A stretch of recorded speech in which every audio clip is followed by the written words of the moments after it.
चक्षुरुन्मीलितं येन तस्मै श्रीगुरुवे नमः।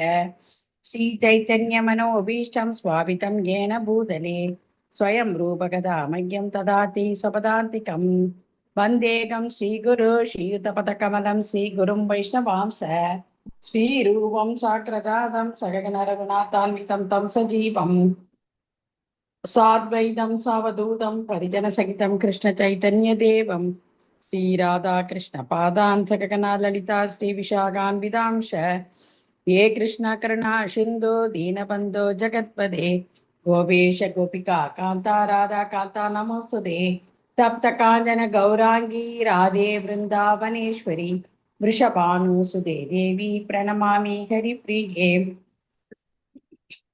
वाञ्छाकल्पतरूपयस्य कृपा सिन्धो वयेव च पतितानां पावनेभ्यो वैष्णवेभ्यो नमो नमः।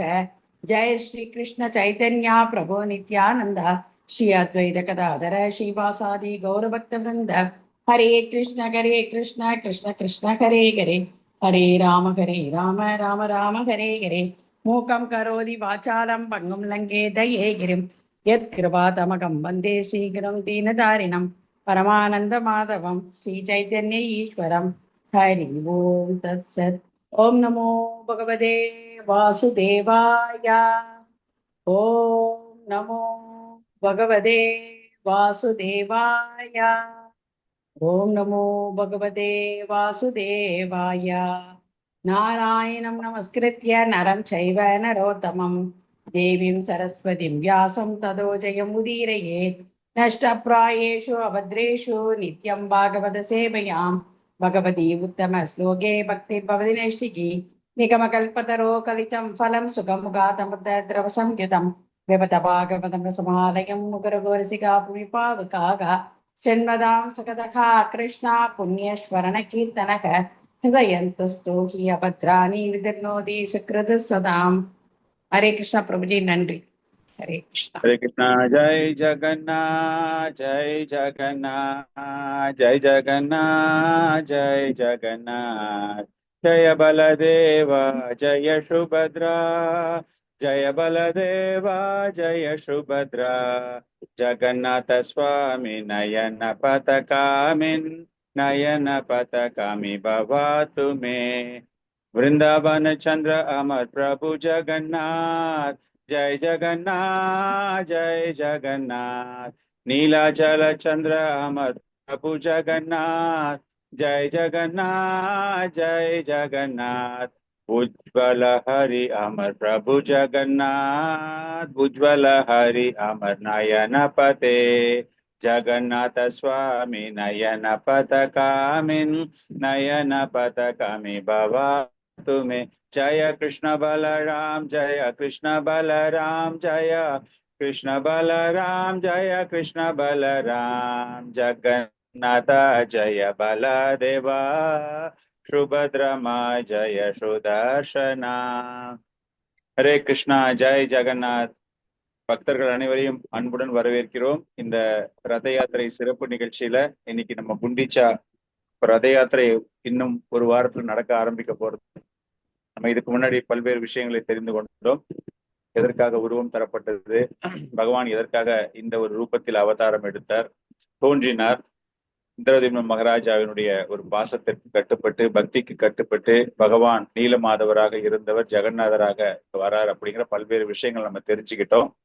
இப்போ ரதத்திற்காக பகவானை அந்த உருவம் வடிவமைக்கப்படுகிறது, விஸ்வகர்மாவால எப்படி வடிவமைக்கப்பட்டது அப்படிங்கிற விஷயத்தெல்லாம் நம்ம தெரிஞ்சுக்கிட்டோம்.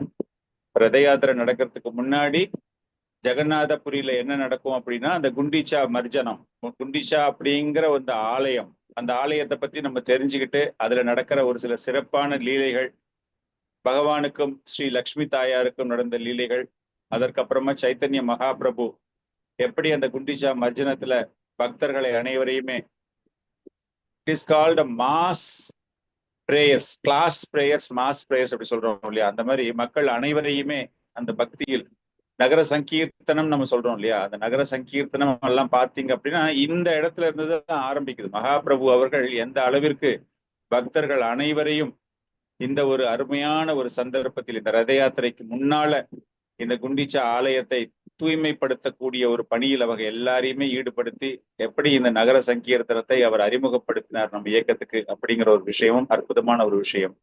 இந்த குண்டிச்சா ஆலயம் அப்படிங்கிறது ஒரு இந்துக்கள், அதாவது இந்துக்களுக்கு ரொம்பவும் ஒரு பிரசித்தி பெற்ற ஒரு கோவிலாக பார்க்கப்படுகிறது. இது சொல்லப்போனா இந்த ஒரிய மொழி ஜெகநாதருடைய தோட்டம். பெரிய பெரிய பணக்காரங்க கோடீஸ்வரங்கள்லாம் பாத்தீங்கன்னா ரிசார்ட் மாதிரி வச்சிருப்பாங்க. சம்மர் வெக்கேஷனுக்கு வந்து ரிசார்ட்ல போய் நான் இருக்கோம், எங்களுடைய பண்ணை வீடு இருக்கு, பெரிய குளிர் பிரதேசத்துல நாங்க வீடு வாங்கியிருக்கோம், இங்கிலாந்துல வச்சிருக்கோம் அப்படின்னு அந்த மாதிரி போவாங்க. அது போல இந்த குண்டிச்சா ஆலயம் அப்படிங்கிறது கார்டன் ஹவுஸ், தோட்டத்து பங்களா அப்படி சொல்லலாமா. அவ்வளவு ஒரு பிரசித்த பெற்ற ஒரு பங்களா ஜெகநாதருடைய வாழ்க்கையில். இது வந்து ஒரிய மக்கள் அந்த ஒரு பாவத்தில் அவங்க பாக்குறாங்க. நம்ம முதல்லயே பார்த்தோம், இது வந்து அந்த கிராண்ட் ரோடு அப்படின்னு சொல்றோம் இல்லையா, அந்த ஸ்ரீ மந்திர் படா தண்டா அப்படிம்பாங்க அந்த லோக்கல் லாங்குவேஜ்ல. அந்த படா தண்டா அந்த ஒரு பாஷையில பார்க்கும்போது ஸ்ரீமந்திர்ல இருந்து அந்த கடைசியாக இருப்பதுதான் இந்த குண்டிச்சா ஆலயம். அந்த குண்டிச்சா ஆலயத்தை ஒட்டின மாதிரி அந்த பக்கம் இருக்கிறது நரசிங்க தேவருடைய ஆலயம். அந்த நரசிங்க தேவர் யாரு, எப்படி தோன்றினார்? இந்திரதிம்ன அரசர் வந்து அந்த யாகம் செய்யும் பொழுது பகவான் தோன்றி நரசிங்க தேவர் தோன்றி இந்த 4 பேரும் எப்படி எப்படி என்னென்ன உருவம் அப்படிங்கிற அந்த தத்துவத்தை எல்லாம் அவருக்கு விளக்கினார் அப்படிங்கிறத பார்த்தோம். இந்த ஒரு ஆலயம் கலிங்க அரசர்கள் அவங்களுடைய ஒரு பாணியில் கட்டப்பட்ட ஒரு ஆலயம்.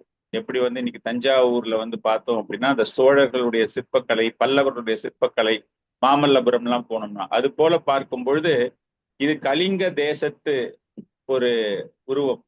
அவங்களுடைய ஸ்டைல்ல கட்டின ஒரு இது. இதுல வந்து அந்த விமானம் சொல்லுவோம் இல்லையா, அந்த ஆலயத்தில் விமானம் அப்படின்னு சொல்லுவோம் இல்லையா, டவர்னு சொல்லுவோம் இல்லையா, சாங்டம், பகவான் அமரக்கூடிய இடத்துல வந்து ஒரு கோபுரம் மாதிரி வைக்கிறாங்க இல்லையா, அது ஒண்ணு உண்டு.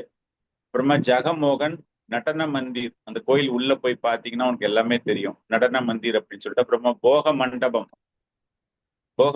அப்படின்னா அந்த பகவானுக்காக அர்ப்பணிக்கப்பட்ட, அதாவது தயாரிக்கப்பட்ட உணவு வகைகள் எப்படி அங்க எடுத்துட்டு வந்து அங்க வச்சுட்டு பகவானுக்கு ஆஃபர் பண்றாங்க அப்படின்னு.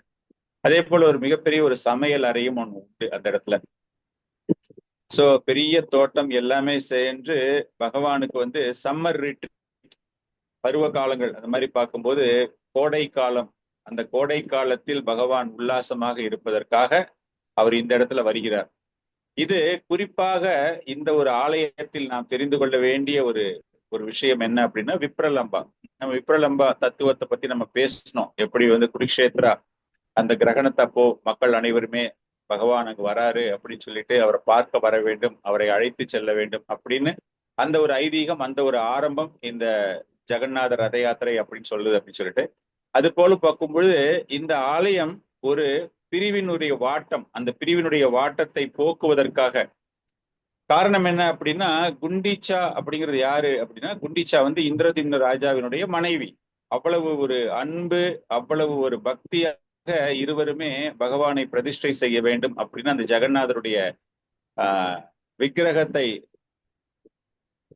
அவர் செதுக்கி கொண்டிருக்கும் போது அந்த அளவிற்கு அவர்கள் உணர்ச்சி வசப்பட்டு பகவானுக்கு இந்த சேவகம் எந்த ஒரு காரணத்தினாலேயுமே நான் நிறுத்திடக்கூடாது அப்படிங்கிறதுக்காக அவர்கள் பிரார்த்தனை செய்து அந்த குண்டிச்சா தாய் தனக்கு குழந்தையே வேண்டாம் அப்படிங்கிற ஒரு முடிவுக்கு வந்துடுறாங்க.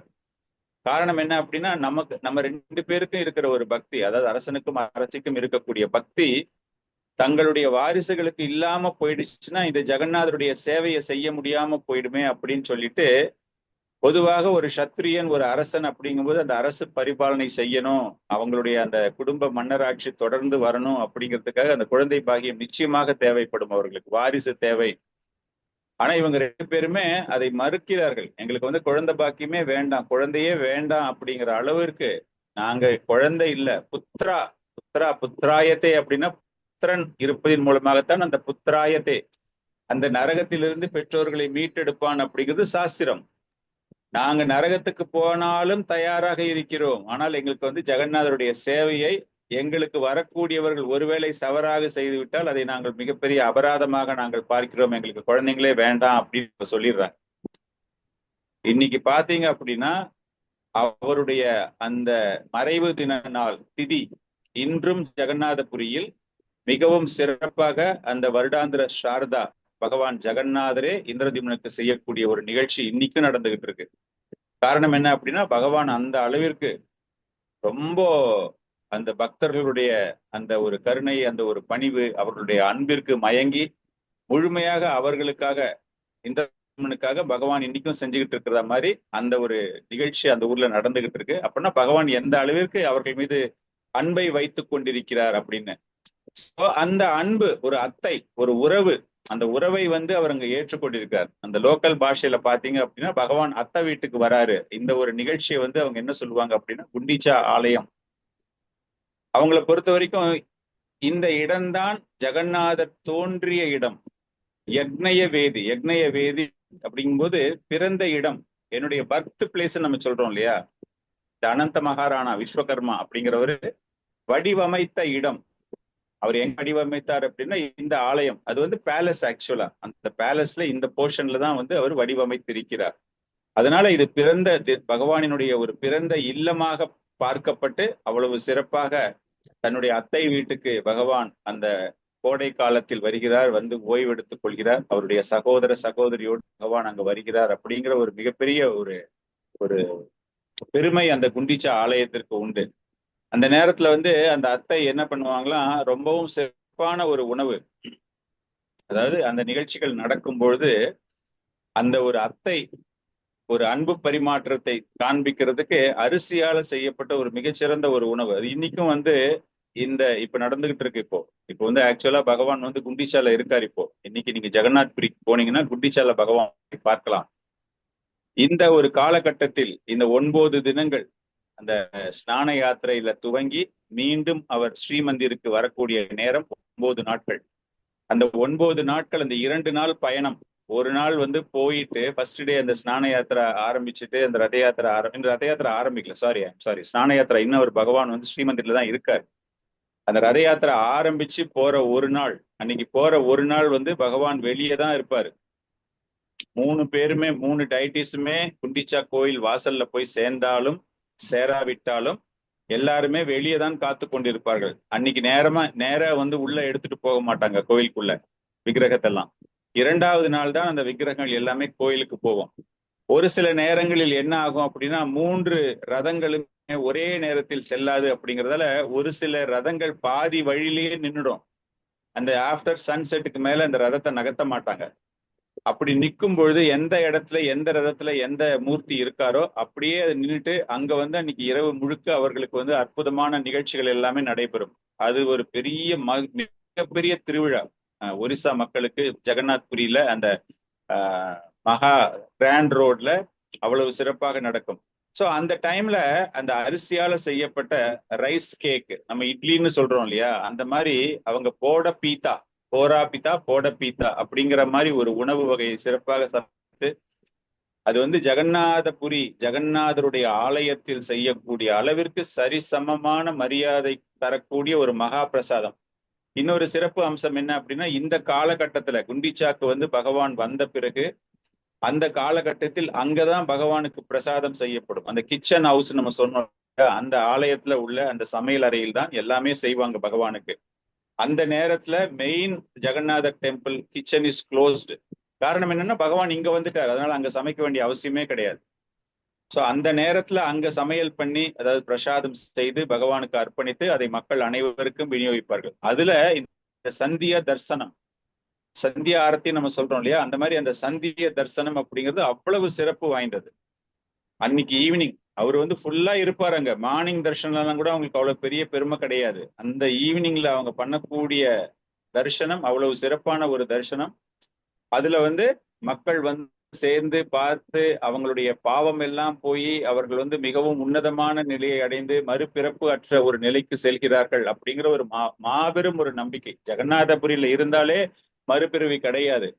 அதுலயும் ரொம்ப சிறப்பு, இந்த மாதிரி நேரத்துல பகவான் சிறப்பா வந்திருக்காரு. அவர் ஃபுல் ஜாய்ஃபுல் மூட்ல வந்திருக்காரு. அவர் சம்மர் வெக்கேஷனுக்கு நீங்க போறீங்க அப்படின்னா எல்லாத்தையும் மறந்துட்டு ஜாலியா இருக்கத்தானே போவீங்க. அந்த மாதிரி பகவானும் அங்க என்ன பண்றாரு அப்படின்னா, அந்த அளவிற்கு ஒரு சந்தோஷமான சூழ்நிலையில் பகவான் அங்கு தங்கி இருக்கும்போது பக்தர்கள் பார்க்கக்கூடிய ஒரு அற்புதமான ஒரு நிகழ்வு தான் அந்த நேரத்துல நடந்துகிட்டு இருக்கு. அந்த குண்டிச்சா ஆலயத்துல இருக்கும்போது சிறப்பான ஒரு பாஸ் டைம்ஸ் பகவான் ஜெகநாதருக்கும் லக்ஷ்மி தேவிக்கும் நடக்கக்கூடியது. அதுதான் அதனுடைய உச்சகட்டமாக நடக்கக்கூடிய விழாதான் ஹேரா பஞ்சமி. இதுல என்ன ஒரு சுகமான ஒரு செய்தி அப்படின்னா, பகவான் குண்டிச்சா ஆலயத்துக்கு அவர் புறப்படுறாரு, ஸ்நான யாத்திரா பண்ணிட்டு இந்த ரதத்துல இவங்க 3 பேர் தான் இருக்காங்க இல்லையா. பகவானுடைய துணைவியார் ஸ்ரீ லக்ஷ்மி, அந்த கோயிலுக்கு பேரு லக்ஷ்மி மந்திர், ஸ்ரீ மந்திர். பகவானுடைய மனைவியை அவர் அழைத்து வருவதில்லை. அவர் அந்த மாதிரி அந்த ரதத்துல வராரு, ரத யாத்திரைக்கு வராரு, எங்க அத்தை வீட்டுக்கு நான் போறேன், குண்டிச்சாக்கு நான் போறேன் அப்படிங்கும்போது அவர் என்ன பண்றாராம், தன்னுடைய மனைவி கிட்ட சொல்லாம போயிடுறாராம். அவங்களுக்கு தெரியாமலேயே இந்த சகோதரர்கள் சகோதரியோட அவர் என்ன பண்றாரு, புறப்பட்டு நேர இங்க வந்துடுறாரு. அந்த விஷயம் தெரிஞ்ச உடனே லக்ஷ்மி தேவிக்கு அவ்வளவு கோபம், என்னுடைய கணவர் என்கிட்ட சொல்லாம போயிட்டாரு, இவரை நான் என்ன பண்றேன் பார் அப்படின்னு சொல்லிட்டு என்ன பண்ணலாம் அப்படின்னு விமலா தேவி, அங்க விமலா தேவி நம்ம பார்த்தோம் இல்லையா, பார்வதி, சிவனுடைய மனைவி விமலா தேவி. அந்த விமலா தேவி தந்திரங்கள் மந்திரங்கள்லாம் தெரிந்ததில் வல்லமை படைத்தவர். சோ அந்த விமலா தேவி கிட்ட போய் முறையிடும் பொழுது அவங்க என்ன பண்றாங்கன்னா, தாந்திரிக முறையில் அவரை மீண்டும் கவர வேண்டும். இப்ப நிறைய நம்மளுடைய பௌதிக வாழ்க்கையிலேயே பார்த்தோம்னா கணவன் மனைவிக்குள்ள பிரச்சனைகள் இருக்கு அப்படிங்கும்போது அவங்க என்ன பண்ணுவாங்க அப்படின்னா, வசியம் வைப்பாங்கன்னு சொல்லுவாங்க தெரியுமா. வசியம் வச்சு உன்னுடைய கணவனை உன் பக்கம் திருப்பிக்கோ, அப்பதான் அவன் உங்ககிட்ட அன்பு செலுத்துவான், அவங்க அம்மா கிட்ட அன்பு செலுத்துறதை நிறுத்தணும், உங்ககிட்ட அவன் அன்பு செலுத்தணும் அப்படின்னு வசியம் வைப்பாங்க. பௌதிக வாழ்க்கையில அது ரொம்ப காமனா நடக்கும். அதெல்லாம் இங்கிருந்து கத்துக்கிட்டதுதான் எல்லாமே. சோ லக்ஷ்மி தேவிக்கு விமலா தேவி என்ன பண்றாங்களாம், நீ வசியம் வச்சிரு, தந்திரிக்க முறையில நான் உனக்கு சொல்லித்தரேன் எப்படி வசியம் வைக்கணும்ட்டு, அதனால நீ குண்டிச்சாக்கு போ. இப்ப அவர் அங்கதானே இருக்காரு, குண்டிச்சாக்கு போயிட்டு நான் உனக்கு ஒரு ஸ்பெஷலான ஒரு சூரணம், மோக சூரணம் அப்படின்னு பேரு, அந்த மோக சூரணம் நான் உனக்கு செஞ்சு தரேன், அதை எடுத்துன்னு போயிட்டு நைஸா ஒரு உடம்புல தடவிடு, தடவுன உடனே உன்னுடைய நினைப்பு உடனே புறப்பட்டு வரணும் அப்படின்னு ஆசைப்படுவாரு அவர் அப்படின்னு சொல்லிட்டு அந்த மாதிரி ஒரு நிகழ்ச்சி ஒண்ணு நடக்குது. அதுதான் ஹீரா பஞ்சமி அந்த இடத்துல. அப்போ லக்ஷ்மி தேவி குண்டிச்சாக்கு வராங்க. அப்ப அங்க பகவானுக்கு தங்கிக்கிட்டு இருக்காரு, 5வது நாளோ 6வது நாளோ. அந்த நேரத்துல லக்ஷ்மி தேவி தனியாக வரக்கூடிய ஒரு நிகழ்ச்சி, அது இப்பவும் ரொம்ப ஃபேமஸா நடக்கும். இப்போ அவங்க என்ன பண்றாங்க அப்படின்னா, அந்த 9வது நாள் திரும்ப வர்றதுக்கு முதல் நாள் அவங்க நடத்துறாங்க. அந்த முதல் நாள் நடத்தும் போது அது என்ன ஆகும் அப்படின்னா, முதல்ல கோவில் உள்ள லக்ஷ்மி தேவி உள்ள போயிட்டு அந்த மோகச்சூரணத்தை பகவானுக்கு அவங்க தடவி விடுற மாதிரி ஒரு சடங்கு, அங்க ஒரு நிகழ்ச்சி நடக்குது. அப்ப அந்த ஏமாற்றம் அவருடைய காவலாளர்கள், லக்ஷ்மி தேவிக்குன்னு ஒரு படை இருக்கிறது இல்லையா, அவரை பாதுகாவலர்கள், அவங்க எல்லாருக்குமே லக்ஷ்மி தேவி இவ்வளவு கோபமா இருக்காங்க, பட் உள்ளுக்குள்ள போறாங்களே அப்படின்னு அவங்க எல்லாமே பார்த்துக்கிட்டே இருக்காங்களாம். உள்ள போயிட்டு அவங்க என்ன பண்றாங்க, அப்படியே ரொம்ப அந்த வஞ்சகமான முறையில் லக்ஷ்மி தேவி ஜெகநாதருக்கு அந்த மோகச்சூரணத்தை தடவி விடுவது போன்ற ஒரு நிகழ்ச்சி அங்க நடக்குது. பண்ணிட்டு சரி நான் புறப்படுறேன், நான் வீட்டுக்கு போறேன் அப்படின்னு சொல்லிட்டு பகவான்கிட்ட உத்தரவு வாங்கிட்டு வெளியே வரும்போது அப்படியே அந்த கோபமா வெளியே வராங்க. அதை பார்த்த உடனே அந்த காவலர்கள், லக்ஷ்மி தேவியினுடைய காவலர்களுக்கு இன்னும் நம்முடைய தலைவி கோபத்தோட தான் இருக்காங்க அப்படிங்கும்போது சின்னதா கண்ணை சேர்க்கிறாங்களாம். இன்னும் என் கோபம் தீரல, இவர் என்கிட்ட சொல்லாம வந்துட்டாரு, இவரை இங்க அழைச்சிட்டு வந்தது யாரு, அந்த காவலாளிகள் எல்லாம் ஒண்ணும் இல்ல பண்ணிடுங்க அப்படின்னு. அற்புதமான ஒரு நிகழ்ச்சி இன்னைக்கும் நடக்கும். நீங்க ரத யாத்திரை, உல்டா ரத யாத்திரான்னு சொல்லுவாங்க, திரும்ப வரக்கூடிய ரத யாத்திரா. அந்த ரத யாத்திரால பார்க்கும்போது லக்ஷ்மி தேவியினுடைய காவலர்களுக்கும் ஜெகநாதருடைய காவலர்களுக்கும் சண்டை நடைபெறும். பாண்டாக்கள் அந்த 2 பிரிவா பிரிஞ்சிருவாங்க. பாண்டாக்கள்லாம் அந்த 2 பிரிவா பிரிஞ்சு அவங்க சண்டை போட்டுக்கும் போது எந்த ரதத்துல ஜெகநாதரை எடுத்துட்டு போனாங்களோ அந்த ரதத்தினுடைய அந்த சக்கரத்தினுடைய கால்களை எல்லாம் லக்ஷ்மி தேவியினுடைய காவலர்களாக நடிக்கும் பாண்டாக்கள் அதை உடைச்சிருவாங்கன்னா ஃபுல்லா டேமேஜ் பண்ண மாட்டாங்க, ஏன்னா அது திரும்ப வரும் இல்லையா. அது ஒரு அந்த ஒரு நிகழ்ச்சி, அந்த ஒரு ஐதீக நிகழ்ச்சி. சோ அந்த கோபம் லக்ஷ்மி தேவிக்கு தொடர்ந்து கொண்டே இருக்கிறது. அந்த கோபத்தோட போற லக்ஷ்மி தேவி என்ன பண்றாங்கன்னா, ஸ்ரீமந்திரம் கம்ப்ளீட்டா மூடிடுவாங்க, கோயிலே க்ளோஸ் பண்ணிடுறாங்க. சோ அது முடிஞ்சு பகவான் திரும்ப வரும்போது அந்த உல்டா ரத யாத்திரம் உள்ள வரும்போது அந்த 3 விக்கிரகங்களுமே அப்படியே டக்குன்னுலாம் அதை திருப்பெல்லாம் மாட்டாங்க. அது ஒவ்வொரு திசையை நோக்கி கொஞ்சம் கொஞ்சமாக திரும்பி மேற்கு திசையை நோக்கி பகவானை முதலில் வைப்பார்கள். அது உள்ளுக்குள்ள அந்த பீடம், அது நம்ம குண்டிச்சா மர்ஜனம்ல சைத்தன்ய மகாபிரபு எப்படி கிளீன் பண்ணுவார் அப்படிங்கிற நேரத்துல அதை பத்தி பேசலாம். சோ அவர் அந்த உள்ள ஜெகநாதருடைய அந்த வியாசாசனத்துல அவ்வளவு எல்லாம் இருந்துட்டு அவங்களை வெளியே எடுத்துட்டு வச்சு அவங்களை மேற்கு திசை நோக்கி ஒரு நாள் இரவு முழுக்க அவர்கள் மேற்கு திசையை பார்த்து கொண்டிருப்பார்கள். அது ஒரு சில ஐதீகங்கள், ஒரு சில ரிச்சுவல்ஸ் அவங்க எல்லாமே பண்ணிட்டு அதன் பிறகு கிழக்கு வாசல் கதவு மூலமாக பகவான் வெளியே வருகிறார். வெளியே வந்துட்டு ஸ்ரீமந்திருக்கு அவர் வரணும். வெளியே வரும்போது தட் இஸ் கால்டு உல்டா ரத் யாத்ரா, பக்தி யாத்ரா. நம்ம வந்து ரத யாத்ரா, ஜெகநாத ரத யாத்ரான்னு சொல்றோம் இல்லையா? உரிய மக்கள் குண்டிச்சா யாத்ரா என்று அழைப்பார்கள். அவங்களுக்கு வந்து ஜெகநாதர் ரதத்துல வர்றாரு அப்படிங்கறலாம் சொல்ல மாட்டாங்க. குண்டிச்சா எங்க அத்தை வீட்டுக்கு வர்றாரு, எங்க அத்தை வீட்டு யாத்ரா பண்றாரு, பகவான் பண்றாரு அப்படின்னு சொல்லிட்டு குண்டிச்சா யாத்ரா. சோ இவங்க இந்த மாதிரி வெளியே வர்ற நேரத்துல அந்த சந்திய தர்சனம், நவமி தர்சனம், அந்த நவமி தர்சனம் சந்தியா தர்சனம் அப்படிங்கிறது அவ்வளவு கூட்டம். பகவான் திரும்பி வரப்போறார். எப்படி அந்த மேற்கு திசையை நோக்கி பகவானை வச்சிருக்காங்கன்னு சொன்னோம் இல்லையா? அந்த டேட்ல சந்திய தர்சனம்.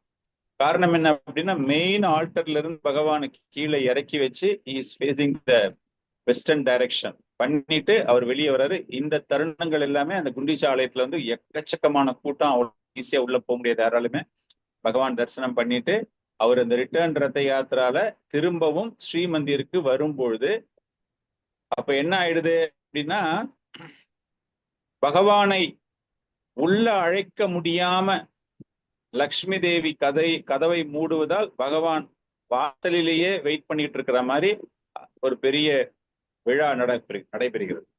சோ இந்த குண்டீச்சால பகவானை வந்து அந்த மேற்கு திசையை நோக்கி பகவான் வெளியே பார்த்துட்டு இருக்கும்போது மக்கள் பார்க்கிறாங்க இல்லையா? அதை பத்தி ஸ்கந்த புராணத்துல ரொம்ப ஒரு அழகான ஒரு வர்ணனை என்னன்னா, எந்த மாதிரி ஒரு பலன்கள் அதை தரிசிக்கக்கூடிய பக்தர்களுக்கு கிடைக்கிறது என்று. திபதா தர்ஷனம் புண்ணியம் ராத்திரவ் தசகுணம் பபே.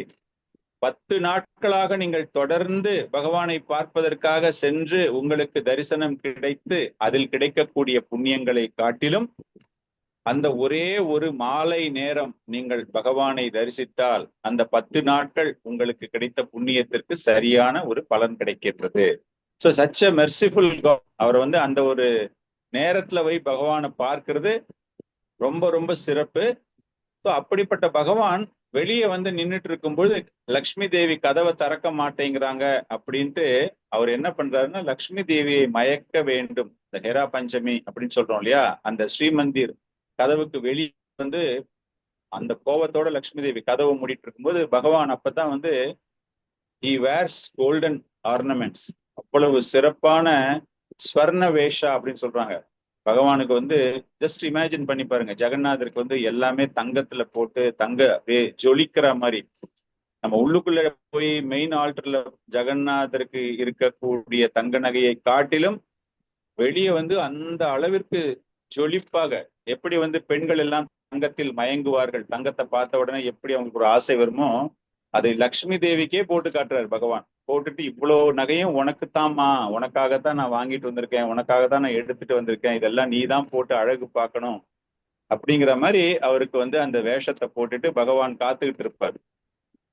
இந்த நேரத்துல, அந்த ஹெரா பஞ்சமி நேரத்துல பாத்தீங்க அப்படின்னா ராத்திரி முழுக்க பகவான் வந்து அந்த வெளியே தான் நிப்பாரு. அந்த நேரத்துல அந்த ராத்திரி முழுக்க மக்கள் அந்த ஜெகநாதரை பார்ப்பதற்காக வாசல்ல நின்னுகிட்டு ஃபுல் நைட்டு, சாதாரணமா ஒருத்தர் 2 பேர்லாம் கிடையாது, லட்சக்கணக்கான மக்கள் அந்த ராத்திரி நேரத்துல ஜஸ்ட் நின்னுட்டு பகவானை பார்த்துக்கிட்டே இருப்பாங்க. நம்ம வந்து சரி நாளைக்கு காலையில தான் கோயில் திறக்க போதே, நைட் நம்ம ரெஸ்ட் எடுத்துட்டு காலையில வந்து பார்க்கலாம், நைட்டு கொஞ்சம் கூட்டம் இருக்காது அப்படின்னு நம்ம நினைப்போம்ல. அந்த மாதிரிலாம் கிடையவே கிடையாது. அந்த ராத்திரி முழுக்க அந்த நேரத்துல பகவானை வாசல்ல வச்சுக்கும் போது, கதவு திறக்கல, வாசல்ல வச்சுக்கிட்டு இருக்கும் பொழுது பகவானுடைய உருவத்தை பார்ப்பதற்காக அவ்வளவு பெரிய தரிசனம். நாங்க ஒரு வாட்டி போயிருக்கும் பொழுது நிறைய பேர் குடிச்சிட்டு இந்த போதையில வந்து அந்த ஃப்ரண்ட்ல நின்றுகிட்டு இருக்காங்க. அப்போ வந்து கௌரங்க பிரபு வந்திருந்தாரு, ராதாநாத் சுவாமியுடைய வெரி இம்பார்ட்டன்ட் டிசைபிள், நம்ம எல்லாருக்குமே தெரியும் இல்லையா, கௌரங்க தாஸ். அப்ப அவரை பார்த்து கேட்டோம், பிரபு என்ன பிரபு, நம்ம வந்து 4 பிரின்சிபிள்ஸ், நம்ம வந்து 4 நியமங்கள்ல வந்து போதை குடிப்பழக்கம்லாம் இல்லைன்னு சொல்றோம், இங்க எல்லாருக்கிட்டையும் இந்த மாதிரி ஒரு ஸ்மெல் அடிக்குதே பிரபு அப்படின்னு கேட்கும்போது, அதை பத்தி நீங்க ஏன் கவலைப்படுறீங்க, இவங்களுடைய பக்தி ஒரு உத்தமமான பக்தி நிலைய வந்து ஜெகநாதருக்கு தெரியும், அவர் இவங்க எந்த நிலையில வந்தாலும் அதை ஏத்துப்பாரு. எல்லாத்தையும் மறந்துட்டு அந்த ஒரு நாள் முழுக்க பகவான் முன்னாடி அவங்க நின்னுட்டு அந்த ஒரு தரிசனத்தை, காலையில அந்த பகவானுடைய தரிசனத்தை பார்க்கணும்னு அவங்க நிக்கிறாங்களே, இவங்களுடைய பக்தி பெருசா இல்ல நீங்க காலையில குளிச்சுட்டு கோயிலுக்கு போறீங்களா உங்களுடைய பக்தி பெருசா அப்படின்னு கேட்டார். சோ அந்த அளவுக்கு அவர்களுடைய பக்தி என்பது அவ்வளவு உன்னதமான பக்தி. அந்த ஹெரா பஞ்சமியில அந்த தரிசனத்தை பார்த்ததுக்கு பிறகுதான் அவங்க வந்து, நம்ம எப்படி தைப்பொங்கல்லாம் வந்து அந்த பொங்கல் திருநாள் எல்லாம் செய்யறோம், புது அறுவடை செய்யறோம், புது நெல் நாம் வயலில் விதைக்கிறோம் அப்படின்லாம் சொல்றோம் இல்லையா, அதே போல அங்கு உள்ள மக்களும் அந்த ஒரிசா மக்களுக்கும் அது போன்ற நம்பிக்கை. எல்லா விதமான புதுசா ஆரம்பிக்கிற செயல்கள் எல்லாமே ஹெரா பஞ்சமிக்கு அடுத்த நாள் அவங்க ஆரம்பிப்பாங்க. அந்த நேரத்துல அந்த பகவானை பார்த்துட்டு it is an auspicious event for them, அதை பண்ணி முடிச்சுட்டு அவங்க ஆரம்பிப்பாங்க. சோ இந்த மாதிரி பகவான் லக்ஷ்மி தேவியை கவர வேண்டும் அப்படிங்கிற ஒரு விஷயத்துல பல்வேறு வகையான விஷயங்கள். ரசகுல்லா அப்படின்னு நம்ம சொல்றோம் இல்லையா, ரசகுல்லா அப்படிங்கிறது எந்த மாநிலத்தினுடைய ஒரு இனிப்பு பலகாரம்? சொல்லுங்க பார்க்கலாம் யாராச்சும். பெங்கால், பெங்கால், பெங்கால், வெஸ்ட் பெங்கால். பெங்கால், கல்கட்டால. எஸ், அப்படிதான் நம்ம எல்லாம் நினைச்சுக்கிட்டு இருக்கோம்ல. ரசகுல்லா ஆக்சுவலா it is a Orissa sweet. So இன்னைக்கு வந்து பாத்தீங்கன்னா பெங்கால்காரங்களுக்கும் ஒரிசாக்காரங்களுக்கும் அந்த பேட்டன் ரைட்ல சண்டை வரும். ரசகுல்லா நாங்க தான் பண்ணோம் ஃபர்ஸ்ட் அப்படின்னு. ஆனால் இந்த ரசகுல்லாவை முதலில் செய்தது ஜெகநாதர் தன்னுடைய மனைவிக்காக. இதுக்கு முன்னாடி செய்யாத ஒரு ஸ்வீட்டை நான் பண்ணி கொடுத்து லக்ஷ்மி தேவியினுடைய கோபத்தை நான் வந்து எப்படியாச்சும் மறக்கடிக்கணும் அப்படின்னு. அப்ப சைமல்டேனியஸா the khaja sweet which is now famous in Jagannath Puri, அந்த khaja sweet plus rasgulla sweet is belonging to Orissa people. அந்த இனிப்பு வகையை கொடுத்து நகை ஆபரணத்தோடு அந்த வேஷத்தோடு ஸ்வர்ண வேஷத்தோடு பகவான் இதெல்லாம் பண்ணும்போது அந்த கதவு திறக்கப்பட்டு அற்புதமான ஒரு நிகழ்ச்சி அது நடைபெறுகிறது. அதுக்கப்புறமா ரசகுல்லா எப்படி ஹவு பெங்காலிஸ் ஆர் கிளைமிங் அப்படிங்கிற கதெல்லாம் நமக்கு தெரியாது. ஒரிசா வரலாறுல ஒரிய மக்கள் கூறக்கூடிய கருத்துல ஜெகநாதருடைய கதையை பார்த்து அந்த ஹெரா பஞ்சமியில ஸ்பெஷலா அவங்க பண்ணக்கூடிய ஸ்வீட்ஸ், பகவானுக்காக பண்ணக்கூடிய ஸ்வீட் அது. அப்ப அந்த அளவுக்கு வந்து அந்த லீலையில வந்து அவ்வளவு ஒரு இனிமையான ஒரு விஷயங்கள். சோ இது அந்த குண்டிச்சா சம்பந்தப்பட்ட விஷயம் அப்படிங்கிறதால நம்ம அதை பத்தி கலந்து இந்த இடத்துல பேசுறோம். குண்டிச்சால இருந்து பகவான் வந்துட்டு அப்புறம் ஸ்ரீமந்திர் உள்ள போயிடுறாரு. நம்ம வந்து அந்த நடு போர்ஷன் ஆஃப் தட் ரத யாத்திராவை பத்தி நம்ம பேசல, அது நம்ம வந்து நெக்ஸ்ட் கிளாஸ்ல பேசலாம். ஏன்னா ரத யாத்திரா இன்னும் ஆரம்பிக்கல. அதுக்கு முன்னாடி இந்த குண்டிச்சா மர்ஜனம், குண்டிச்சா ஆலயத்தை வந்து தூய்மைப்படுத்தக்கூடிய ஒரு விஷயம் இது நம்ம எல்லாருக்குமே தெரியும். இந்த குண்டிச்சா ஆலயம் எங்க இருக்கு? மகாபிரபு ஜெகநாதபுரியில வந்து ஆல்மோஸ்ட் அவருடைய பாதி வாழ்க்கை 48 வயது அப்படின்னா 24 வருடங்கள் அவர் ஜெகநாதபுரியிலேயே வாழ்ந்திருக்கிறார். அவர் ஒவ்வொரு முறையும் இந்த ஜெகநாத ரத யாத்திரை நடைபெறும் பொழுது எந்த அளவிற்கு அந்த குண்டிச்சா மர்ஜனம் அந்த விஷயங்களில் கலந்து கொண்டு சிறப்பான லீலைகளை செய்திருக்கிறார். ஜெகநாத்புரியில பகவான் இருக்கக்கூடிய அந்த நாட்களில் குறிப்பாக இந்த ஜெகநாத ரத யாத்திரையை பார்ப்பதற்காக வங்காள தேசத்திலிருந்து, பெங்கால் நம்ம இன்னைக்கு சொல்றோம் இல்லையா, வெஸ்ட் பெங்கால் நம்ம சொல்றோம்ல, அப்ப வந்து பங்களாதேஷ், இந்தியா கூடிய பெங்கால் போர்ஷன் எல்லாமே ஒண்ணுதான். அதனால பெங்காலிஸ் எல்லாருமே அந்த ரத யாத்திரையை மனதில் வைத்துக்கொண்டு பகவானை பார்க்கணும் அப்படிங்கிற விஷயத்துக்காக எல்லாருமே அங்க வருவாங்க. சோ நம்ம இன்னைக்கு பேசக்கூடிய இந்த காங்கிரிகேஷனல் சாண்டிங் கூட்டாக அனைவரும் எல்லாரும் செய்யணும் அப்படிங்கும்போது அந்த ஒரு தருணத்தில் தான் சைத்தன்ய மகாபிரபுவுக்கு வந்து அவ்வளவு பேரும் ஒரே இடத்துல மாஸ், அவ்வளவு பெரிய ஒரு கூட்டம். நம்ம இன்னைக்கு பாக்குறோம்ல, இன்னைக்கு ஏதாவது ஒரு பொலிட்டிக்கல் மீட்டிங் எங்கேயாச்சும் புதுசா போடுறாங்க அப்படிங்கும்போது 3 லட்சம் பேர் வந்தாங்க, 4 லட்சம் பேர் வந்தாங்கன்னு சொல்றோம்ல, அந்த மாதிரி பார்க்கும்பொழுது இந்த ஒரு தருணத்தில் தான். மற்ற நேரங்கள்ல பகவான் நிறைய லீலைகள் பண்ணியிருக்காரு. அப்பெல்லாம் வந்து கொஞ்சம் கொஞ்சமா தான் கூட்டம் வந்து பகவானை பார்க்க வந்தது. ஸ்ரீவா சங்கன்ல வந்து அவர் நித்தியமாக சங்கீர்த்தனம் செஞ்சுட்டு இருக்கும்போது only selected devotees were given opportunities. ஆனா இங்க வந்து அப்படி கிடையாது, open to all. That is called mass. Mass பீப்புளுக்கு எனக்கு தமிழ்ல என்ன வார்த்தைன்னு சொல்ல தெரியல, எனக்கு எல்லாரும் வந்து கலந்துக்கலாம். அந்த அப்படிப்பட்ட ஒரு சங்கீர்த்தனம் அது எப்ப நடந்தது அப்படின்னா இந்த குண்டிச்சா மர்ஜனம் முடிச்சுட்டு ரத யாத்திரை நேரத்துல நடக்குது. சோ அதுதான் கிருஷ்ணதாச கவிதாஸ் எழுதும்போது எழுதுறாரு, குண்டிச்சா மந்திரே மகா பிரபுரே ஷமுகே கீர்த்தனே நர்த்தனே கரே படா பிரேம சுகே. அந்த மாதிரி ஒரு நேரத்துல குண்டிச்சா மந்திரே மகா பிரபு தோ சமுகே, அவருடைய சமூகத்தினர், சமூகம்னா அவருடைய ஜாதி கிடையாது, அவரை பார்க்க வருவதற்காக வந்த கோடான கோடி மக்கள் அவரோடு சேர்ந்து கொண்டு அவர்கள் செய்த விஷயங்களான கீர்த்தனே நர்த்தனே கரே படா பிரேம சுகே, பிரேம நிலையை ஒருவன் அடைய வேண்டும் அப்படின்னு நம்ம ஆரம்பிக்கும் பொழுது அதனுடைய ஒரு முக்கியத்துவம் சைத்தன்ய சரிதாமிர்தால வந்து இதை பத்தி நம்ம பார்த்தோம் அப்படின்னா நிறைய விஷயங்கள் இந்த நேரத்துல வந்து கொடுக்கப்பட்டிருக்கிறது. அதே போல பக்தி வினோத் தாக்கூராருடைய அமிர்த பிரவாக பாஷ்யா அதுலயும் வந்து இந்த ஒரு சிறப்பான இந்த குண்டிச்சா மர்ஜனம் அந்த நேரத்தில் நடைபெற்ற ஒரு சில சிறப்பு லீலைகள் அதை பத்தியும் அதுல நமக்கு கொடுக்கப்பட்டிருக்கிறது. சோ பக்தர்களுடைய சங்கமம் எப்படி வந்து ஒரு ஒரு நிலவு அவ்வளவு ஒரு குளுமையாக இருக்கின்றதோ அது போல பகவானினுடைய தரிசனம் சைத்தன்ய மகாபுருடைய தரிசனம் அந்த நேரத்துல அவ்வளவு ஒரு குளுமையையும் அவ்வளவு ஒரு ஆனந்தத்தையும் மக்களுக்கு கொடுத்து கொண்டிருக்கிறது. சோ அந்த குண்டிச்சா மர்ஜனத்துக்கு முன்னாடி நடந்த ஒரு சிறு ஒரு லீலையை பத்தி பேசிட்டு அப்புறமா நம்ம ஆக்சுவல் குண்டிச்சா மர்ஜனத்தை போலாம். நம்ம பிரதாப் ருத்ரா அப்படின்ற ஒரு அரசர், அப்போது வந்து ஒரிசா அரசர் அவருக்கு உங்க எல்லாருக்குமே தெரிஞ்சிருக்கும்.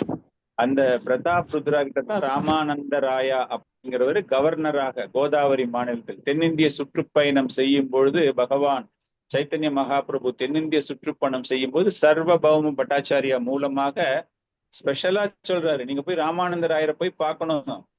ஈஸ் இன்டு கார்மிக் ஆக்டிவிட்டிஸ், ஒரு கர்மவினை செய்யக்கூடிய செயலில் ஈடுபட்டு கொண்டிருக்கிற ஒரு கவர்னர், ஒரு பௌதீக பதவியில் இருக்கக்கூடிய கவர்னரை போய் நீங்க பார்க்கணும் அப்படின்னு மகாபிரபுக்கு அவர் உத்தரவிடுகிறார், வேண்டுகோள் விடுக்கிறார், அன்பு வேண்டுகோள் விடுக்கிறார், உத்தரவில்லாத அன்பு வேண்டுகோள் விடுவிக்கிறார். அப்படின்னா அப்ப அவர் எந்த அளவிற்கு மிகப்பெரிய ஒரு ஒரு பக்தி இயக்கத்தில், நாட்டு இயக்கம், ஒரு பக்தியில் தன்னை ஈடுபடுத்தி கொண்டிருக்கிறார் அப்படிங்கிறது உதாரணம் ராமானந்த ராயர். அவர் யாருகிட்ட வேலை செய்யறாரு அப்படின்னா இந்த பிரதாப் ருத்ரா அப்படிங்கிற அந்த அரசருக்கு. அந்த பிரதாப் ருத்ராவுக்கு வந்து மகாபிரபு எப்படியாச்சும் பார்க்க வேண்டும், எப்படியாச்சும் தரிசிக்க வேண்டும் அப்படின்னு ரொம்ப ஆசை.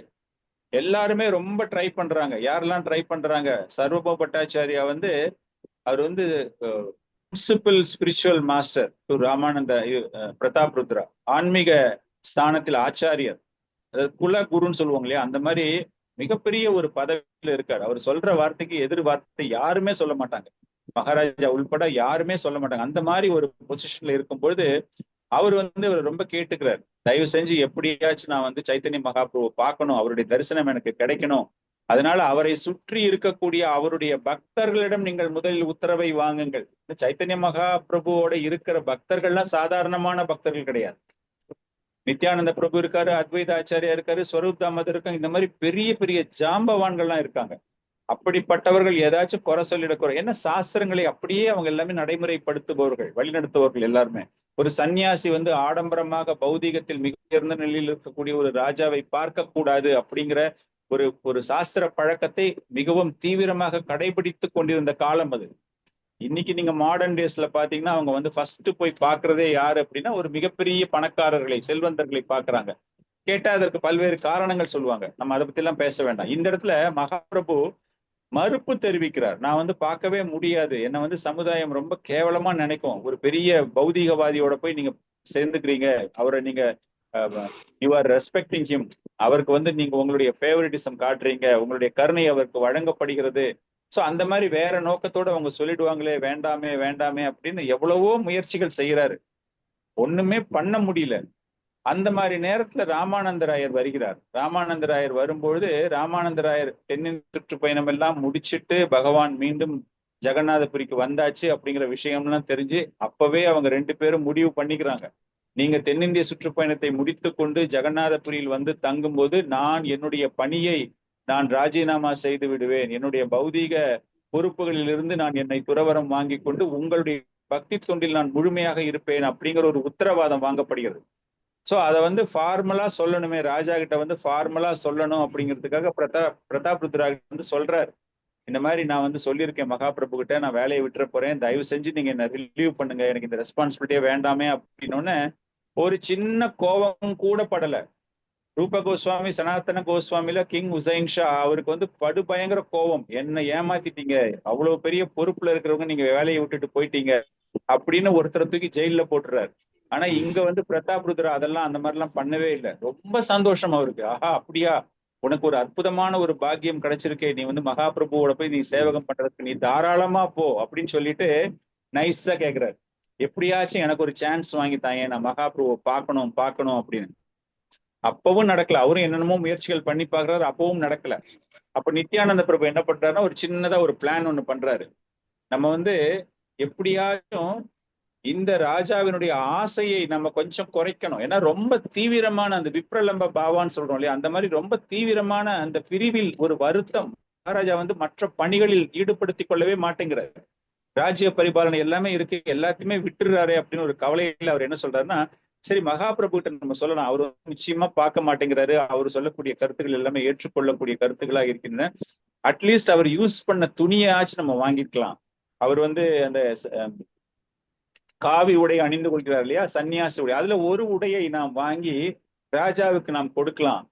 சோ அட்லீஸ்ட் அந்த நினைப்போடு அவர் இருந்து கொண்டிருப்பார், எப்ப வந்து பார்ப்பதற்கு அவருக்கு பாக்கியம் கிடைக்கிறதோ அதுவரை இருந்து கொண்டிருக்கட்டும் அப்படின்னு பிளான் பண்ணோடனே மகாபிரபு இதற்கு உடனே சம்மதம் தெரிவிக்கிறார். சரி நீங்க எடுத்துக்கோங்க அப்படின்னு. அந்த உடை அவருக்கு தரப்படுகிறது. அதை பார்த்து கொஞ்சம் அவருக்கு அந்த விப்ரலம்பம், அந்த செப்பரேஷன், இந்த லவ், செப்பரேஷன் அண்ட் லவ், அதனுடைய தீவிரம் கொஞ்சம் குறையுது அவருக்கு, அந்த ஏக்கம் குறைகிறது. அந்த செப்பரேஷன் அந்த ஏக்கம் இல்ல, அந்த பார்க்க முடியலையே அப்படிங்கிற அந்த வருத்தம், அந்த ஏக்கம் கொஞ்சம் குறைகிறது. அப்பாடா இதுவாச்சும் நம்மளுக்கு கிடைச்சதே அப்படின்னு. அப்ப ராமானந்த ராயருடைய ஒரு திட்டத்தின் மூலமாக அவருடைய மகன் இளவரசன், அவனை பார்ப்பதற்கு மகாபிரபு, நான் எல்லாம் கொஞ்சம் ஷார்ட்டா சொல்லிட்டு போறேன், ஃபுல்லா போல, என்ன குண்டிச்சா மரிச்சு நம்ம லேட் ஆயிடும்.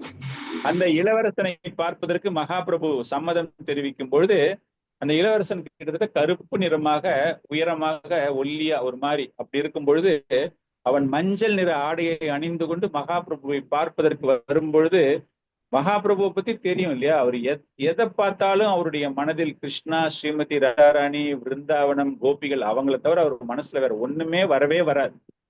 அப்படிப்பட்டவர் அங்கு அந்த சிறுவனை பார்த்தவுடன், இளவரசன் அந்த சிறுவனை பார்த்தவுடன் அவருக்கு வந்து பரமபுருஷர் பகவான் கிருஷ்ணரையே பார்ப்பது போல அப்படியே அவனை அள்ளி கொள்கிறார்.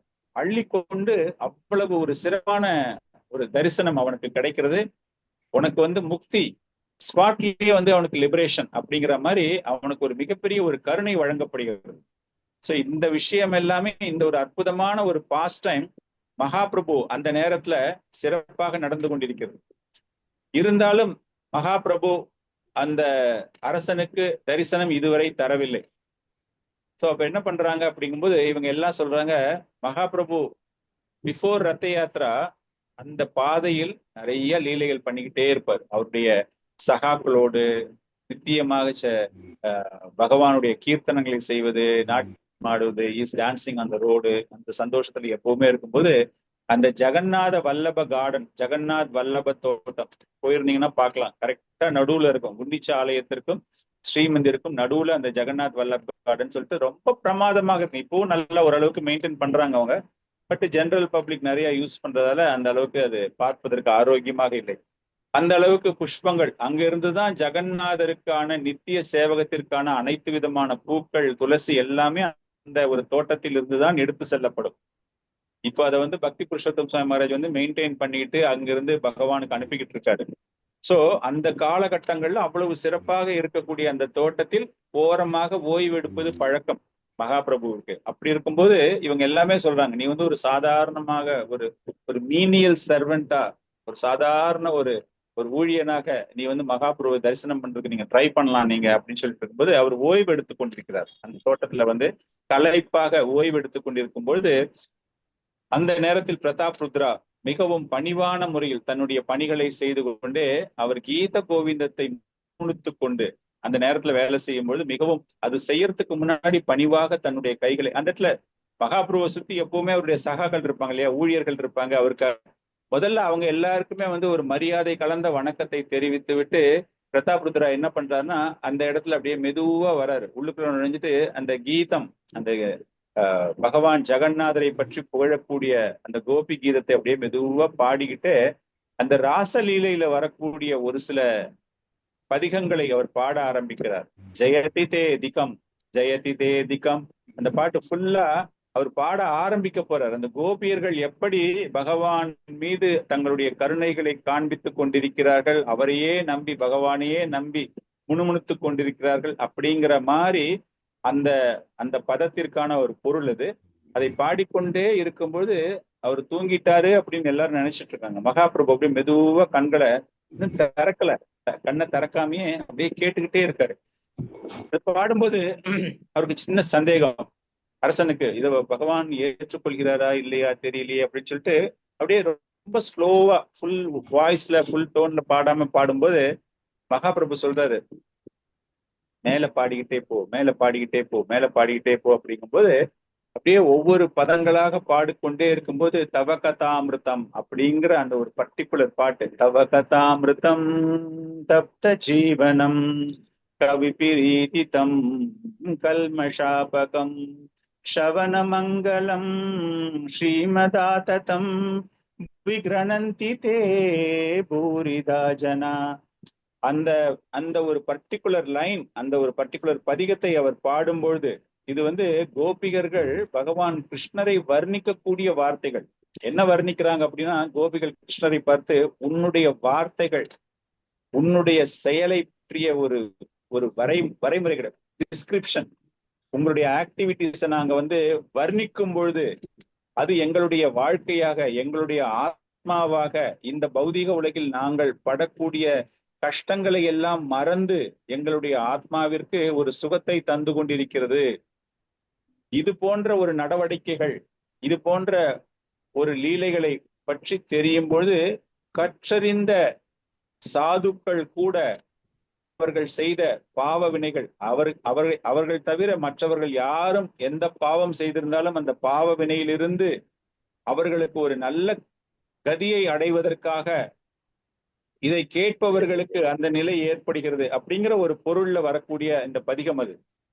அதை பண்ணிட்டே இருக்கும்போதே பூரிதாஜனா பூரிதாஜனா பூரிதாஜனா அப்படின்னு மகாபிரபு அவர்களும் பாடிக்கொண்டே அப்படியே அரசனை ஆற தழுவி கொள்கிறார்.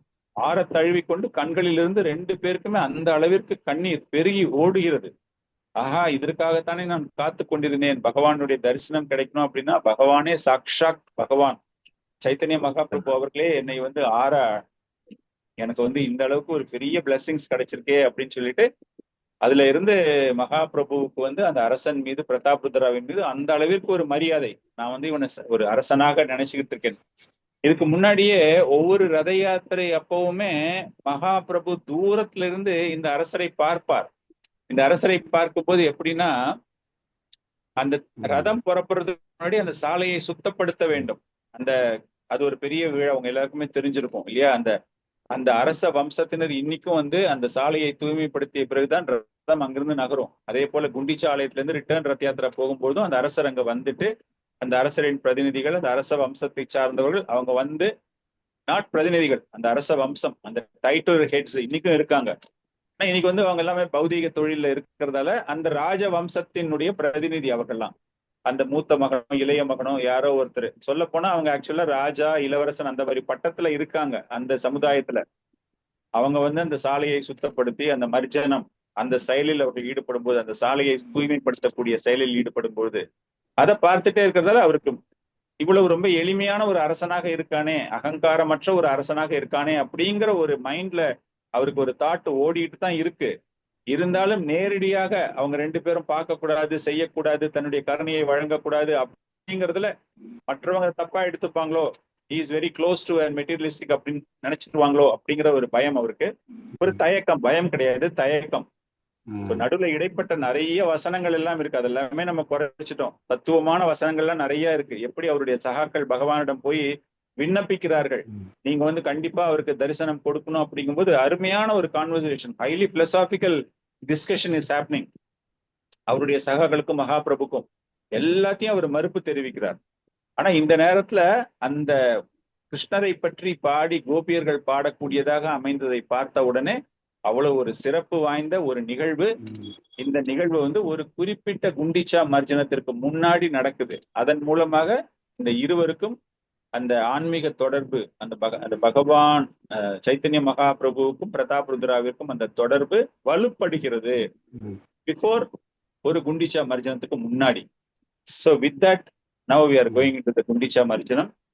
ஆக்சுவலா குண்டிச்சா மர்ஜனம் அப்படிங்கிறது பகவான் அந்த ஆலயத்துக்கு வர்றதுக்கு முன்னாடி, அந்த ரத யாத்திரை ஸ்நான யாத்திரா முடிஞ்சு அங்கிருந்து புறப்பட்டு குண்டிச்சா ஆலயத்துக்கு உள்ள போறதுக்கு முன்னாடி குண்டிச்சா ஆலயத்தை தூய்மைப்படுத்தக்கூடிய பணி.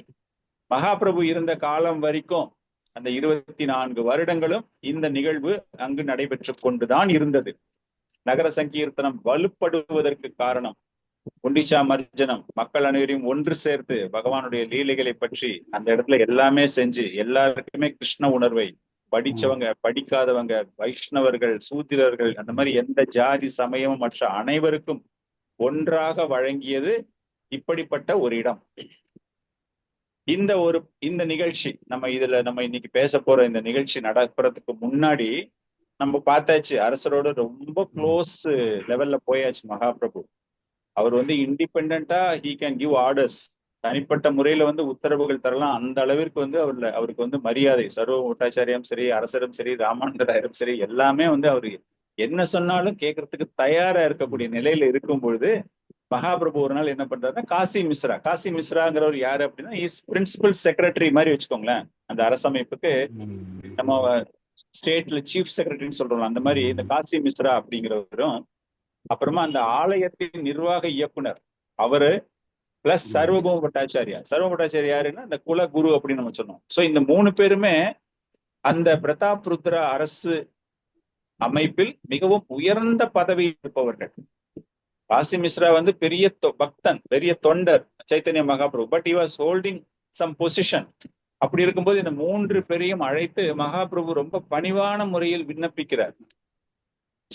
இந்த மாதிரி இடங்கள்ல தான் மகாபிரபு அந்த வைஷ்ணவ குணங்கள் எப்படி வந்து அனைவரையுமே வந்து சரிசமமான நோக்கில் பார்க்க வேண்டும், அவர்களுடைய பதவிக்கு மரியாதை தர வேண்டும், அவங்க வந்து பௌதீகவாதிகளாக இருந்தாலும் சரி, அந்த ஆன்மீக விளைவுகளுக்கு, அந்த ஆன்மீக செயல்களுக்கு அவங்கள எப்படி நம்ம வந்து இன்வால்வ் பண்ண வைக்கணும் அப்படிங்கிறதுலாம் இதெல்லாம் ஒரு ஃபைனஸ்ட் எக்ஸாம்பிள். அவங்கள போய் ஃபர்ஸ்ட் கேட்கிறாரு, நான் வந்து இந்த மாதிரி இந்த குண்டிச்சா ஆலயத்தை கிளீன் பண்ண ஆசைப்படுறேன், ரத யாத்திரை நடக்கும்போது நான் கிளீன் பண்ண ஆசைப்படுறேன், தயவு செஞ்சு உங்களுடைய உத்தரவு எனக்கு தேவை, இந்த உத்தரவு தேவையில்லாமல் ஒரு சில விஷயங்கள் எனக்கு தேவை அப்படின்னு அவங்க கிட்ட அபிஷியலா பர்மிஷன் கேட்கிறாரு. புரோட்டோகால் சொல்லுவோம் இல்லையா, அந்த மாதிரி. காரணம் என்னன்னா, ஆலயமே அந்த அரசருடைய கட்டுப்பாட்டில் இருக்கிறது, அரசாங்க அதிகாரத்தின் கட்டுப்பாட்டில் இருக்கிறது.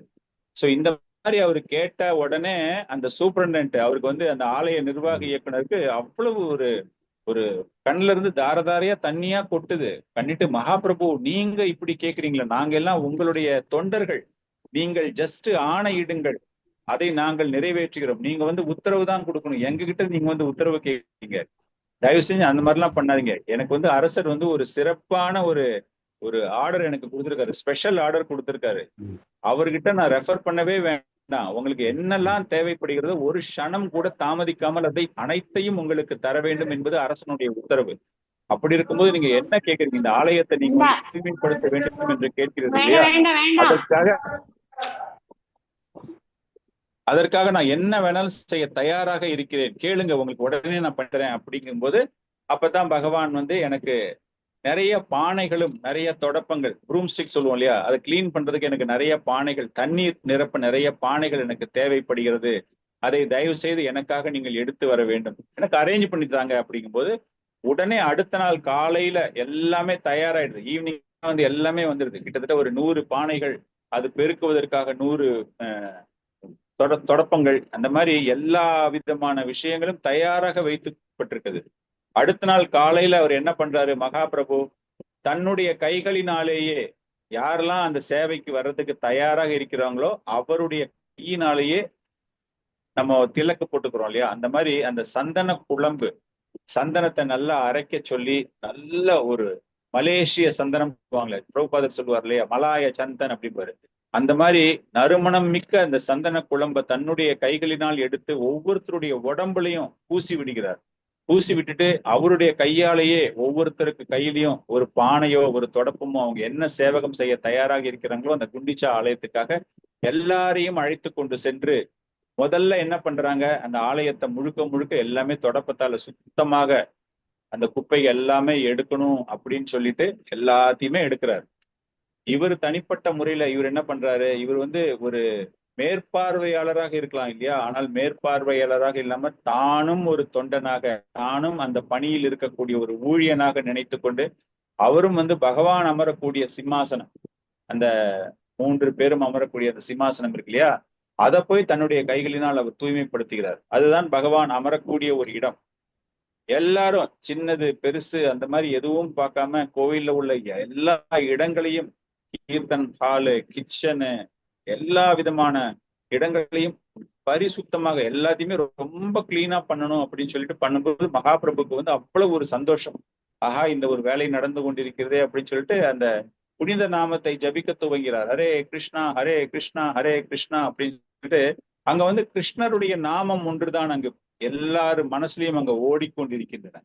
அதே போல அந்த போக மந்திர் அப்படின்னா அந்த பிரசாதம் செய்யக்கூடிய அந்த இடம், அந்த இடத்தையுமே எல்லாருமே அங்கு பணிவிடை செய்யக்கூடிய அந்த பூஜாரிகள் பாண்டாக்கள் தங்கக்கூடிய ரெசிடென்ஷியல் பேலஸ், அவங்க தங்கறதுக்காக ஒரு ஓரத்தை கொஞ்சம் இடம்லாம் இருக்கு, அதையும் கிளீன் பண்ணிட்டு ஒரு இடம் பாக்கி இல்ல, எல்லா இடத்தையும் படு சுத்தமாக அந்த இடத்தெல்லாம் கிளீன் பண்ணி அதுல விழுந்த சின்ன சின்ன குப்பைகள் எல்லா குப்பைகளையும் எடுத்துட்டு வந்து எல்லாத்தையும் வெளியே போடுறாங்க.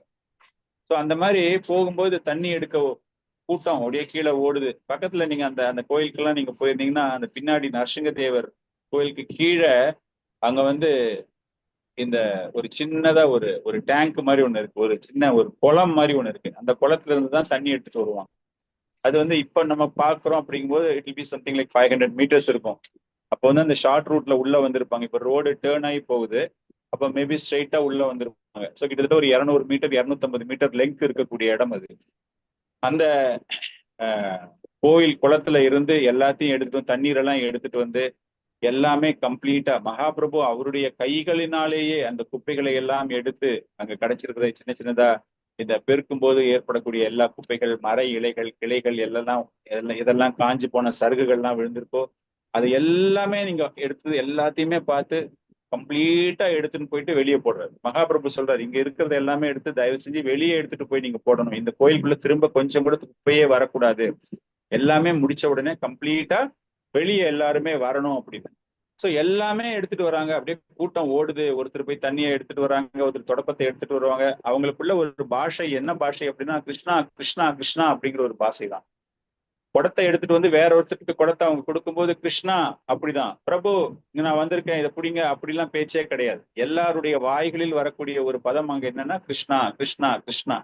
சோ இது எல்லாத்தையுமே பார்த்து மகாபிரபுவுக்கு அவ்வளவு ஒரு சந்தோஷம். எல்லா வைஷ்ணவர்கள், எல்லா அந்த வைஷ்ணவ குணங்கள் இதெல்லாம் பண்ணி முடிச்ச உடனே எல்லாம் தண்ணியை ஊத்தி எல்லாம் பெருக்கின உடனே அவ்வளவு சந்தோஷத்துல மகாபிரபு அப்படியே பாக்குறாரு, தூரத்துல இருந்து எல்லாத்தையுமே பாக்குறாரு, எப்படி இருக்கு சுத்தமா இருக்கா அப்படின்னு பார்த்துட்டு திரும்ப எல்லாரும் 2வது முறையாக மீண்டும் செய்யுங்கள் அப்படிங்கிறார்.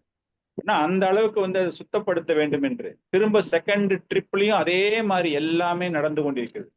இந்த நேரத்துல சந்தடி சாக்கு இல்லாம ஒருத்தர் என்ன பண்றாரு, ஒரு டிவோட்டி, ஒரு பெங்கால் டிவோட்டி, அவர் எடுத்துட்டு வர்ற தண்ணிய அவருக்கு தெரியாம மகாபிரபு காலுக்கு பின்னாடி நின்றுட்டு அவரு காலில் அந்த நீரை ஊற்றி அதை எடுத்து மகாபிரசாதமாக பகவானுக்கு அபிஷேகம் செய்தது போல அந்த நீரை எடுத்து பருகுகிறார். அதை வந்து மகாபிரபு கவனிக்கல, அதை எடுத்துன்னு போயிட்டு மற்றவங்களுக்கும் கொடுக்கிறார். இது மகாபிரபுடைய பாதங்களில் ஸ்நானம் செய்த நீர் அப்படின்னு சொல்லிட்டு அந்த அளவுக்கு எல்லாருக்கும் ஒரு ஆனந்தம். மகாபிரபுக்கு நம்ம வந்து சேவகம் செய்கிறோம், குண்டிச்சா ஆலயத்துல வந்து மகாபிரபு கண்ணு முன்னாடியே நம்ம எல்லாருமே பண்றோமே அப்படின்னு சொல்லிட்டு எல்லாம் பண்ணி எல்லா குப்பையும் எடுத்துட்டு மகாபிரபு என்ன பண்றாருன்னா எல்லாரையும் லைன்ல உட்கார வைக்கிறாரு.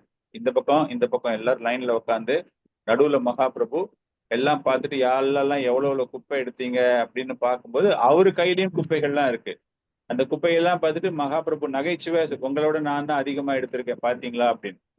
சோ ஒரு ஆன்மீக ஆச்சாரியராக அங்கு அவர் பகவான் அவர் அந்த மாதிரி ஒரு காரியத்தில் ஈடுபடும் பொழுது அவர் எல்லாரையும் எப்படி உற்சாகப்படுத்துகிறார் அப்படின்னா, உங்க எல்லாரோட நான் தான் நிறைய பண்ணியிருக்கேன் அப்படின்னு. சோ நம்ம எல்லாருக்கும் ஒரு பக்தியில ஒரு சேவகம் செய்யும் பொழுது நமக்கு என்ன ஆயிடும் அப்படின்னா, நான் நிறைய பண்ணிட்டேன், நிறைய நான் சேவகம் பண்ணிட்டேன், நான் ரொம்ப வருஷமா இருக்கேன், 20 வருஷமா இருக்கேன், 25 வருஷமா இருக்கேன், எனக்கு தெரியாதது ஒண்ணுமே கிடையாது அப்படிங்கிற மாதிரி ஒரு மமதைக்கு நம்ம எல்லாருமே போறோம்ல. ஆனால் இந்த ஒரு லீலையில வந்து பகவான் பாத்தீங்க அப்படின்னா எல்லாரையும் உட்கார வச்சு எல்லாரையும் கேட்கிறாரு, நீ எவ்வளவு குப்பை எடுத்த காட்டு, நீ எவ்வளவு குப்பை எடுத்த காட்டு, எவ்வளவு குப்பை எடுத்த காட்டு அப்படின்னு எல்லாரும் காட்டும்போது கடைசியாக அவர் காட்டுறாரு, பாத்தீங்களா உங்க எல்லாரை விட நான் எவ்வளவு குப்பை எடுத்திருக்கேன் பாத்தீங்களா அப்படின்னு. அப்புறமா கிண்டலா அவங்கள மோட்டிவேட் பண்ணணும் அப்படிங்கிறதுக்காக யாரெல்லாம் குப்பை நிறைய எடுக்கலையோ நீங்க எல்லாம் சரியா வேலை செய்யல அப்படின்னு நம்ம சொல்லுவோம் இல்லையா. நீங்க வந்துட்டு சர்வீஸ்ல நல்லா வரணும், பக்தியில நல்லா முன்னுக்கு வரணும் அப்படின்னா நல்ல கஷ்டமா நீங்க உழைக்கணும், ஹார்ட் ஒர்க் பண்ணணும், திங்க் பண்ணணும், அந்த மாதிரிலாம் நிறைய நம்ம அட்வைஸ் கொடுக்குற மாதிரி மகாபிரபு அவங்க என்ன பண்றாரு அப்படின்னா எல்லாரையும் ஊக்குவிக்க வேண்டும் அப்படின்னு எல்லார்கிட்டையுமே அன்பாக பரிமாற்றம் செய்து கொண்டு எல்லா விஷயங்களையும் அவங்க கிட்ட பேசிட்டு எல்லாரையுமே ரொம்ப ஊக்கப்படுத்தி அந்த மர்ஜனத்துல ஈடுபடுகிறார். இதுல கலந்துக்காதவங்க யாரு அப்படின்னா நித்யானந்த பிரபு, அத்வைத ஆச்சாரியா, ஸ்வரூப தாமோதரா, பிரம்மானந்த பாரதி, பரமானந்த பூரி. பரமானந்த பூரி, பிரம்மானந்தா எல்லாமே அவருடைய சகாக்கள். அவங்க லீலைகள் எல்லாமே பல்வேறு வகையான லீலைகள். அதெல்லாம் நமக்கு வேற என்னைக்காச்சும் டைம் கிடைச்சுன்னா தனித்தனியா பார்க்கலாம். பிரம்மானந்த பூரியுடைய லீலைகள் வித் மகாபிரபுலாம் ரொம்ப டாப் கிளாஸ் லீலைகள் எல்லாமே. ஸோ இவங்கெல்லாம் வந்து என்ன பண்றாங்கன்னா, தூரத்துல இருந்து they are not even supervisors, but they are அப்படியே ஒரு எஸ்டாட்டிக் மூட்ல இருக்காங்க. எப்படி வந்து மகாபிரபு இந்த மாதிரி எல்லாரையுமே வந்து ஊக்குவித்து அந்த சங்கீர்த்தனம் எல்லா மக்களாக சேர்ந்து அந்த கிருஷ்ணா அப்படிங்கிற அந்த பதத்தை அவங்க வாயிலிருந்து வர வச்சு எல்லாருக்கும் ஒரு ஆனந்த பேரின்பத்தை கொடுக்கிறார் அப்படிங்கிற ஒரு விஷயம் அங்கு நம்ம வந்து பார்த்துக்கிட்டு இருந்தோம். எப்படி நம்ம வந்து எல்லார் வாயிலும் கிருஷ்ணா தான். நான் வந்து 2002 2003 முதல் முறையாக பிருந்தாவனம் போகும்பொழுது ரோட்ல எல்லாரு வாயில இருந்தும் வந்த வார்த்தை ராதே ராதே ராதே ராதே. அதுவும் எஸ்பெஷலி இந்த ரிக்ஷா உள்ள அவ்வளவு கூட்டத்துல அந்த ரிக்ஷாவை இழுத்துட்டு போகும்போது ராதே ராதே ராதே தான். யார் வாயிலும் நகருங்க. நம்ம சென்னையில எல்லாம் பாத்தீங்கன்னா ரொம்ப அசிங்கமான வார்த்தையோட எல்லாம் பேசுவாங்க. நம்ம காது கேட்காம அப்படியே ரோட்ல எங்கேயாவது நடந்து போயிட்டே இருக்கிற மாதிரி எல்லாம் இருந்ததுன்னா வாயில திட்டுவாங்க நம்மள. ஆனா அவங்க வந்து அவ்வளவு கூட்டத்திலயும் வந்து நம்ம அந்த வண்டிக்கு வழி விடல அப்படின்னா ராதே ராதே ராதே அப்படின்னு. இப்பெல்லாம் வந்து கம்ப்ளீட்டா மாறிடுச்சு. இப்ப லேட்டஸ்டா போகும்போதெல்லாம் அந்த கல்ச்சர்லாம் எங்க போச்சுன்னு அப்படியே ஆச்சரியமா இருக்கு நமக்கு. அது போல இங்கு பகவான் இந்த ஒரு மர்ஜனத்தில் இந்த ஆலய தூய்மைப்படுத்தக்கூடிய ஒரு மிகப்பெரிய சேவையில் இருக்கும் பொழுது அனைவர் வாயிலும் அங்க கிருஷ்ணா தான் வந்தது, வேற ஒண்ணுமே வரல. சோ சைத்தன்ய மகாபிரபு அங்க செய்த வேலைகளை பார்க்கும்போது 100 கைகளை வைத்துக் கொண்டு மகாபிரபு சுத்தம் செய்தது போல காட்சி அளித்தது. அவ்வளவு வேகம், எல்லா விஷயங்களையும் அவர் பண்றது, ஒவ்வொரு பக்தர்கிட்டையும் போறது, எப்படி நீ செய்யணும், எப்படி கிளீன் பண்ணணும், எல்லாருக்கும் சைட் பை சைடு அவங்க எல்லாருக்கும் அட்வைஸ் கொடுத்துக்கிட்டு, அவர் வந்து யாராச்சும் ஒருத்தர் வேலை செய்யறது பிடிக்கல, சரியா பண்ணல அப்படின்னா he was showing his anger. கண்ணு முன்னாடியே அவர் முன்னாடியே தன்னுடைய கோபத்தை காட்டுகிறார். அதன் பிறகு தன்னுடைய அன்பாலை அவனை அரவணைத்து அந்த கோபத்தால அவன் அஃபெக்ட் ஆகக்கூடாது அப்படிங்கிறதுக்காக. காரணம் என்ன அப்படின்னா, இது செய்யக்கூடிய வேலை பகவானுக்காக, எனக்காக செய்யல. ஜெகநாதர் இங்க வரப்போறாரு, அந்த இடம் சுத்தமாக இருக்கணும் அப்படின்னு சேவகம் செய்யும்போது இதுல நம்ம கத்துக்கிறதும் அப்படித்தான். நம்ம வந்து டெம்பிள் சர்வீஸ்க்கு நம்ம போறோம் அப்படின்னு சொல்லிட்டு நம்ம செய்யற வேலையை யாராச்சும் குறை சொன்னாங்க, இல்ல நீங்க இப்படி செய்யக்கூடாது பிரபு, அப்படி செஞ்சிருக்கணும் பிரபு அப்படின்னா உடனே நம்ம ஈகோ, அந்த இடத்துல பெரிய ஈகோ. ஓ இவன் என்ன பெரிய ஆளா, இவன் வந்து என்னையே திருத்த பாக்குறான் அப்படின்ட்டு நான் இனிமே இந்த சேவகத்துக்கு, இந்த கோயிலுக்கே வரமாட்டேன்.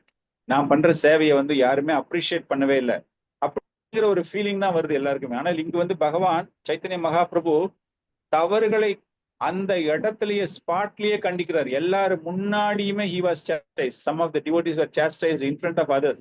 மத்தவங்க முன்னாடியே அந்த கோபத்தை காட்டுறார். அவருக்கு எல்லா உரிமையும் இருக்கு, என்ன வேணாலும் பண்ணலாம். இருந்தாலும் அந்த பக்தர்கள் அதை குறையாகவே ஏற்றுக்கொள்ளவில்லை. அதே பக்தர்கள் ஒரு 10 நிமிஷம் 15 நிமிஷம் பொறுத்து அவ்வளவு அற்புதமாக செயலை செய்யும் பொழுது மகாபிரபு அவங்களை கட்டி பிடிச்சுக்கிறாரு. You have done an excellent job. யார திட்டினாரோ மகாபிரபு அவனே திரும்ப கட்டி பிடிச்சுக்கிட்டு நல்லா நீ வேலை பண்ணிருக்க அப்படிங்கிற லெவலுக்கு அவனை வந்து அப்ரிஷியேட் பண்றாரு. இந்த மாதிரி நடந்துட்டே இருக்கும்போது ஒரு வைஷ்ணவ பெங்காலி அவர் என்ன பண்றாருன்னா, நேரா பிரபுபாதர் முன்னாடி வந்து அவர் காலில் தண்ணியை ஊத்தி அதை எடுத்து குடிச்சிட்டு மத்தவங்களுக்கு கொடுக்க போகும்போது மகாபிரபுக்கு பயங்கரமா கோவம் வந்துச்சு. Is a Gaudiya Vaishnava. அவருக்கு என்ன ஆயிடுச்சுன்னா, அந்த கோவத்துல அவனை பார்த்து முறைச்ச உடனே அந்த இடத்துல அத்வைத ஆச்சாரியா மற்ற சகாக்கள்லாம் அவரை பார்த்துக்கிட்டே இருக்காங்க. பார்த்த உடனே மகாபிரபு ரொம்ப கோவத்துல இருக்காரு அப்படின்னு உடனே ஸ்வரூப தாமோதர உடனே என்ன பண்றாருன்னா அவரை கழுத்தை பிடிச்சு கோயிலை விட்டு வெளியே அமிச்சாரு. இந்த மாதிரி ஒரு நடவடிக்கை ஏற்றுக்கொள்ளத்தக்கது கிடையாது. பகவான் ஆலயத்துல அங்க வந்து பகவான் தான் முன்னுரிமை. அங்க இருக்கிறது யாரு மாஸ்டர் அந்த நேரத்துல அப்படின்னா பகவான் இருக்கக்கூடிய இடம். அந்த இடத்துல வந்துட்டு நான் ஒரு தொண்டனாக இருக்கக்கூடிய என்னை வந்து நீங்க பிரபலப்படுத்தி என்னை பகவான் ஸ்தானத்துக்கு எடுத்துட்டு வந்து என்னுடைய காலில் தண்ணியை ஊத்தி அதை நீங்க குடிக்கிறீங்க அப்படிங்கிறது ஏற்றுக்கொள்ளப்படத்தக்காது அப்படிங்கிற ஒரு பாடம் அங்கு போற்றப்படுகிறது. ஸோ ஸ்வரூப்தமாதர் உடனே அவனை வெளியே கூட்டின்னு போயிட்டு வெளியே துரத்தி விட்டுறாரு. வெளியே துரத்தி விட்டுட்டு உள்ள வந்த உடனே மகாபிரபுக்கு வந்து கொஞ்சம் சந்தோஷம். அவருக்கு வந்து சரியான ஒரு பனிஷ்மெண்ட் தான் கொடுத்துருக்கான் அப்படின்னு. அதன் பிறகு கொஞ்ச நேரம் பொறுத்து அதே டிவோட்டி வந்து திரும்ப உள்ள கூப்பிட்டுக்கிறாங்க. உள்ள கூப்பிட்டுக்கிட்டு நீ வந்து இந்த சேவகத்துக்கு உன்னை ஈடுபடுத்தி கொள்ளலாம் அப்படின்னு. ஸோ இந்த மாதிரி இந்த லீலைகள் எல்லாமே ரொம்ப அற்புதமாக நடந்து முடிகிறது. முடிஞ்ச உடனே என்ன பண்றாரு மகாபிரபு, எல்லாரும் வெளியே வாங்க அப்படின்றாரு. நீங்க வந்து இத்தனை நேரமா பண்ணின விஷயங்கள், அந்த தண்ணீர் எல்லாமே வந்து ஆலயத்தில் இருந்து அந்த சைட் வால் வழியா எல்லாமே வெளியே வந்திருக்கு, அப்படியே தண்ணி ஓடிக்கிட்டு இருக்கு. இந்த இடத்தையும் நீங்க கிளீன் பண்ணணும் அப்படின்னு கோயிலுக்குள்ள எவ்வளவு முன்னுரிமை அவர் கொடுத்தாரோ, எவ்வளவு முக்கியத்துவம் கொடுத்தாரோ அத்தனையுமே அவர் என்ன பண்றாரு, பகவான் அங்க வந்து கம்ப்ளீட்டா கிளீன் பண்ணணும் அப்படின்னு எல்லாமே வெளியே இருந்த எல்லா இடங்களையும் அவர் சுத்தப்படுத்த ஆரம்பிக்கிறார். அதே போல வெளியே சுத்து வட்டாரத்துல எல்லாமே எடுத்து வந்து குப்பையை வந்து வெளியே ரொம்ப தூரத்துல போடணும், இங்க பக்கத்துல குப்பையை போடவே கூடாது அப்படிங்கிற ஒரு விஷயம் அங்கு அவர் அனைவருக்கும் போற்றப்பட்டது. சோ இந்த மாதிரி இந்த குண்டிச்சா மர்ஜனத்துல பகவான் என்ன பண்றாருன்னா கம்ப்ளீட்டா அவரே எல்லாமே சுத்தப்படுத்தி, இன்னைக்கு குண்டிச்சா மர்ஜனம் சிறப்பாக நடந்து கொண்டிருக்கிறது, நடக்கும். இன்னொரு 5-6 நாள்ல நடக்கும். மகாபிரபு அவர்களே எல்லா இடத்துலயும் போய் எல்லாமே தனியாக அவரே சுத்தம் செய்து எல்லாமே அவரே பண்ணி சிறப்பாக அதே பணி வெளியே வந்தவுடனும் செய்யப்பட்டது. அதெல்லாம் முடிச்சுட்டு வெளியே வந்து எல்லாரையும் அழைத்து கொண்டு பக்கத்துல அந்த சின்ன சரோவர் ஒண்ணு இருக்கு, அந்த குளம் ஒண்ணு இருக்கு, நரசிங்க ஆலயம். இந்த சுத்தமான இந்த பணியை நரசிங்கருடைய ஆலயத்திலும் பகவான் அங்கு செய்கிறார். சைத்தன்ய மகாபிரபு அங்க போயிட்டு அவரும் அதை செய்கிறார். சோ அந்த ஆலயமும் தூய்மைப்படுத்தப்படுகிறது. அப்புறம் எல்லாருமே சேர்ந்து ஆனந்தம் கண்களில் அப்படியே நீர் பெருக எல்லாருமே அந்த அந்த குண்டத்துல போய் அந்த குளத்துல போய் குளிச்சுட்டு வந்து மகாபிரபுவுடைய ஒரு தலைமையில் ஹரே கிருஷ்ண மகாமந்திரம் நாட்டியம், மகாபிரபு இஸ் எக்ஸிபிட்டிங் திஸ் எஸ்டசி, அவருடைய அந்த பரவச நிலைகள். அவருக்கு வந்து பரவசம் ஆயிட்டாரு அப்படின்னா உடம்புல இருந்து அப்படியே வேர்த்து கொட்ட ஆரம்பிக்கும், நடுங்க ஆரம்பிக்கும், அப்படியே கண்கள் சொருக ஆரம்பிக்கும், அப்படியே ஒரு நடுக்கம், அந்த அளவிற்கு எல்லா பாவங்கள் அப்படியே திடீர்னு ஒரு கர்ஜனை ஒண்ணு வரும், திடீர்னு சிரிப்பாரு. இது எல்லாமே அவருடைய பாவம். அவர் வந்து ஒரு உன்னதமான ஒரு ஒரு எஸ்டாட்டிக் மூடுக்கு அவர் போயாச்சு அப்படின்னு அதை எல்லாமே அனைத்து பக்தர்களும் பார்த்து ரசித்து கொண்டு அந்த நேரத்துல கோபாலா அப்படின்னு அத்வைத ஆச்சாரியருடைய மகன் மூர்ச்சை அடைந்து விழுகிறான். எல்லாரும் வந்து ரொம்ப ட்ரை பண்றாங்க, உடனே உக்ரம் வீரம் மகாவிஷ்ணு எல்லாம் சொல்லி பாக்குறாங்க. 10 நிமிஷம் ஆச்சு, 15 நிமிஷம் ஆச்சு, அப்படியே மூர்ச்சை அடைந்து விழுந்த மகன் எழுந்துக்கவே இல்லை. அப்படின்னு அத்வைத ஆச்சாரியாவும் மற்றவர்கள் வருத்தத்தில் கதறி அழ ஆரம்பிக்கிறார்கள். அவ்வளவு பெரிய ஒரு உன்னதமான நிலையில் இருந்தாலும் கூட கண்ணு முன்னாடியே மகன் கீழே விழுந்துட்டானே, உயிர் போயிடுச்சு அவனுக்கு அப்படின்னு, அதாவது மூர்ச்சை அடைந்து விழுந்து விட்டான், எழுந்துக்கவில்லையே, அவன் ஒருவேளை இறந்திருப்பானோ அப்படிங்கிற ஒரு பயத்துல எல்லாரும் பாடும் பொழுது மகாபிரபு கிட்ட வந்து அவனுடைய இதயத்தில் தன்னுடைய கையை வைத்து எழுந்திரு கோபாலா அப்படிங்கிறார். அப்படியே தூங்குனவன் எழுந்தா மாதிரி அவன் அப்படியே டப்புன்னு எழுந்து நிக்கிறான். அந்த இடத்துல எழுந்து உட்காந்து அப்படியே மகாபிரபுவை கட்டி பிடிச்சுக்கிட்டு அப்படியே அத்வைத ஆச்சாரியர் இவ்வளவு சந்தோஷம், மகன் பகவானினுடைய ஒரு கருணையால அவன் எழுந்துட்டு இருக்கான் இங்க அப்படின்னு. சோ இந்த மாதிரி அற்புதமான லீலைகள் இதெல்லாம் முடிஞ்ச உடனே எல்லாரும் சேர்ந்து அங்க ஸ்நானம் பண்ணி பிறகு மகாராஜா அவங்களுக்காக ஒரு 500 பேர் 1000 பேர் இருக்கிற இடத்துல ஒரு 10,000 பேர் சாப்பிடுற அளவுக்கு பிரசாதங்கள் அங்கு எல்லாருக்கும் அரேஞ்ச் பண்ணி விதவிதமான பிரசாதங்கள் எல்லாருமே பகவானுடைய கையால் அனைவருக்கும் அங்கு வழங்கப்பட்டு எல்லாருமே சிறப்பாக அந்த இடத்த அவர்கள் அந்த ஒரு மர்ஜனத்தை அவர்கள் அனுபவித்தார்கள். சோ இதுல இருந்து நம்ம தெரிஞ்சுக்க வேண்டிய ஒரு முக்கியமான ஒரு விஷயம் என்ன அப்படின்னு பார்த்தா, இந்த குண்டிச்சா மர்ஜனத்துக்கு இந்த ஆலய தூய்மையை செய்த பிறகுதான் ஜெகநாதர் உள்ளே வருகிறார். அவர் உள்ள வர வைக்கணும் அப்படின்னா எந்த அளவிற்கு அந்த இறை செயல், அந்த பகவானினுடைய செயல், அவரை அழைத்து வருவதற்கு நாம் அவ்வளவு சேவகம் செய்ய வேண்டும், தூய்மைப்படுத்த வேண்டும். சோ இதுல இருந்து பார்க்கும்போது அந்த தூய்மைப்படுத்தக்கூடிய அந்த ஒரு பர்டிகுலர் சேவகம் எப்படி இருந்ததுன்னா ரொம்ப நுணுக்கமான முறையில் மகாபிரபு வந்து ஒவ்வொரு ஸ்பாட்டா வந்து பார்ப்பாராம். இந்த இடத்துல இன்னும் கொஞ்சம் குப்பை இருக்கு, நல்லா கிளீன் பண்ண, நல்ல குச்சியை வச்சு குடைஞ்சு அந்த குப்பையெல்லாம் வெளியேடு, அந்த மாதிரி நுணுக்கமாக அவ்வளவு பொறுப்புகளை ஏற்றுக்கொண்டு ஒவ்வொருத்தருமே பொறுப்பாக ஏனோதானோன்னு நான் சேவகம் பண்ணினேன் அப்படின்னு இல்லாம பொறுப்போடு ஒரு சேவகத்தை செய்கிறார். அது போல நாமும் பக்தியில் வர வேண்டும் என்றால் பொறுப்பான முறையில் நம்முடன் உள்ள கலங்கங்களை தெரிந்து நம்முடைய உள் தூய்மை முக்கியப்படுத்துகிறது. நம்ம வந்து ஃபர்ஸ்ட் அந்த இன்டர்னல் கிளீனிங் சொல்லுவோம்ல, நம்ம இதயத்தில் ஏற்படக்கூடிய அந்த கலங்கங்களை நாம் மாற்ற வேண்டும். அது போல நாம் செய்யும் பொழுது பக்தியில் அன்பை காண்பிக்க வேண்டும். மிக மகாபிரபு இங்க அன்பை காண்பிக்கிறார். ஒவ்வொருத்தருக்கிட்டையும் போய் பேசுறாரு. ஒவ்வொருத்தருமே வந்து கிருஷ்ணா கிருஷ்ணான்னு சொல்ற மாதிரி, யாரும் சண்டை போட்டு நான் இப்படி பண்ணினேன் அப்படி பண்ணினேன் இல்ல. ஒரு நயமான முறையில் அவங்க வந்து குறையான வேலை செய்தாலும் கூட அவர்களை தட்டி கொடுத்து அவருடைய குறைகளை அவர்கள் கண் முன்னாடியே மற்றவர்கள் முன்னாடியே எடுத்துரைத்து அவர்களை மீண்டும் புகழ்ந்து அவர்களை ஊக்குவித்து, திட்ட வேண்ட நேரத்துல திட்டிட்டு ஊக்குவிக்கிற நேரத்துல ஊக்குவிக்க வைத்து அவங்க எல்லாரையுமே சிறப்பாக அவங்க கூடவே கடைசி வரைக்கும் இருந்து அந்த அன்போடு அந்த பக்தியை செலுத்தினால் நிச்சயமாக உள்ள தூய்மை என்பது ஏற்படும். சீனியர் டிவோட்டி கிட்ட போங்க, அவர்கிட்ட கலந்துக்கோங்க, சத் சங்கம் பண்ணுங்க அப்படின்னு அவர் எங்கிட்ட இருக்கிற குறைகளை தான் கண்டுபிடிக்கிறாரு. அவர் என்ன பெரிய ஆளா? அவர்கிட்ட கூட தான் குறைகள் இருக்கு அப்படின்னு. எப்ப நம்ம வந்து அடுத்த ஆள் கிட்ட குறைகள் இருக்கு அப்படின்னு மனசுல நினைச்சுக்கிட்டு இருக்கோமோ அந்த நேரத்துல நிச்சயமா நம்ம கிட்ட இருக்கிற குறைகள் நீங்கவே நீங்காது. அவங்க கிட்ட 1000 குறைகள் இருந்தாலும் அவர்களுக்கு ஒரு தலைமை பொறுப்பு தரப்பட்டு அவர்கள் கீழே நம்ம வந்து சேவகம் செய்யணும்னா நம்ம அகங்காரத்தை குறைத்து கொண்டு அவர்களுக்காக சேவகம் செய்வதுதான் உன்னதமான பக்தி. அந்த பக்தியில ஒருத்தர் வளர்கிறார் என்று அர்த்தம். பொறுப்பு நுணுக்கமான சேவகம். இங்க வந்து மகாபிரபு எப்படி பார்த்தாரு அப்படின்னா சின்ன சின்ன குப்பையை கூட விட்டு வைக்கல. அவரு எவ்வளவு பொறுப்பாக, அவருடைய பொறுப்பு அங்க எப்படி இருந்தது. முதல்லயே போய் 3 பேர்கிட்ட போய் உத்தரவு வாங்கிக்கிறார். அவங்க என்ன சொல்றாங்க, நீங்க சொன்னா போதும், நாங்க எல்லா வேலையும் பார்த்துப்போம் அப்படின்னா. இருந்தாலும் பொறுப்பை அவர் ஏற்றுக்கொண்டார். அந்த பொறுப்பை எப்படி ஏற்றுக்கொண்டார் என்றால் மிகவும் நுணுக்கமான முறையில். அந்த அளவிற்கு யுவர் ஷோயிங் மெட்டிகுலஸ்லி பிளான்டு. என்னென்ன தேவை எல்லாம் கேட்டு எப்படி அவர்களை பராமரிக்க வேண்டும் அப்படின்னு எல்லாம் சொல்லி கொடுத்து, அது போல நம்ம கிட்ட இருக்கிற கலங்கங்களை நம்ம ஏற்படுத்திக்க வேண்டும் என்றால் நாம் பொறுப்பேற்றுக் கொள்ள வேண்டும். இந்த குறைகள் என்னிடம் ஏன் இருக்கிறது, எதனால் இருக்கிறது அப்படின்னு பிளான் பண்ணி அதை கொஞ்சம் கொஞ்சமா நம்ம வந்து விட்டு வரணும். இந்த குண்டிச்சாவிற்கும் ரத யாத்திராவிற்கும் எப்படி ஒரு தொடர்பு ஏற்படுகிறது என்றால், குண்டிச்சா ஆலயத்திற்கு அந்த தூய்மைப்படுத்திய பிறகு பகவான் உள்ளே அழைத்து வருவது போல நமக்கும் ஒரு மறுமலர்ச்சி, பக்தியில் மறுமலர்ச்சி ஏற்பட வேண்டும், நம்முடைய இதயத்திலும் பகவான் குடிக்கொள்ள வேண்டும் அப்படின்னு நமக்கு ஆசை இருந்ததுன்னா நம்மளும் இத நிச்சயமாக இதயத்தில் உள்ள கலங்கங்களை நிறைவேற்றுவதற்காக தொடர்ந்து பாடுபட வேண்டும். ஒவ்வொரு வருஷமும் ரத யாத்திரை வருது, ஒவ்வொரு வருஷமும் குண்டிச்சா மர்ஜனம், ஒவ்வொரு வருஷமும் ஆலய திருப்பணிகள் நடைபெறுகிறது. அது போல தூய்மை பணிகள் நடைபெறுகிறது. அது போல நம்முடைய இதயமும் ஒரே ஒரு வாட்டி நம்ம கிளீன் பண்ணா போதும் அப்படிங்கிற மாதிரி கிடையவே கிடையாது. தொடர்ந்து நம்ம பண்ணிக்கிட்டே இருக்கணும். நம்ம எல்லாருமே பார்த்திருக்கோம் இல்லையா, கேட்டிருக்கோம். பகவத்கீதால பகவான் சொல்லும் பொழுது இதயத்தை தூய்மைப்படுத்துவது என்பது ஒரு தொடர் முயற்சி. இது வந்து ஒரு நாளில் ஏற்படக்கூடிய முயற்சியே கிடையாது.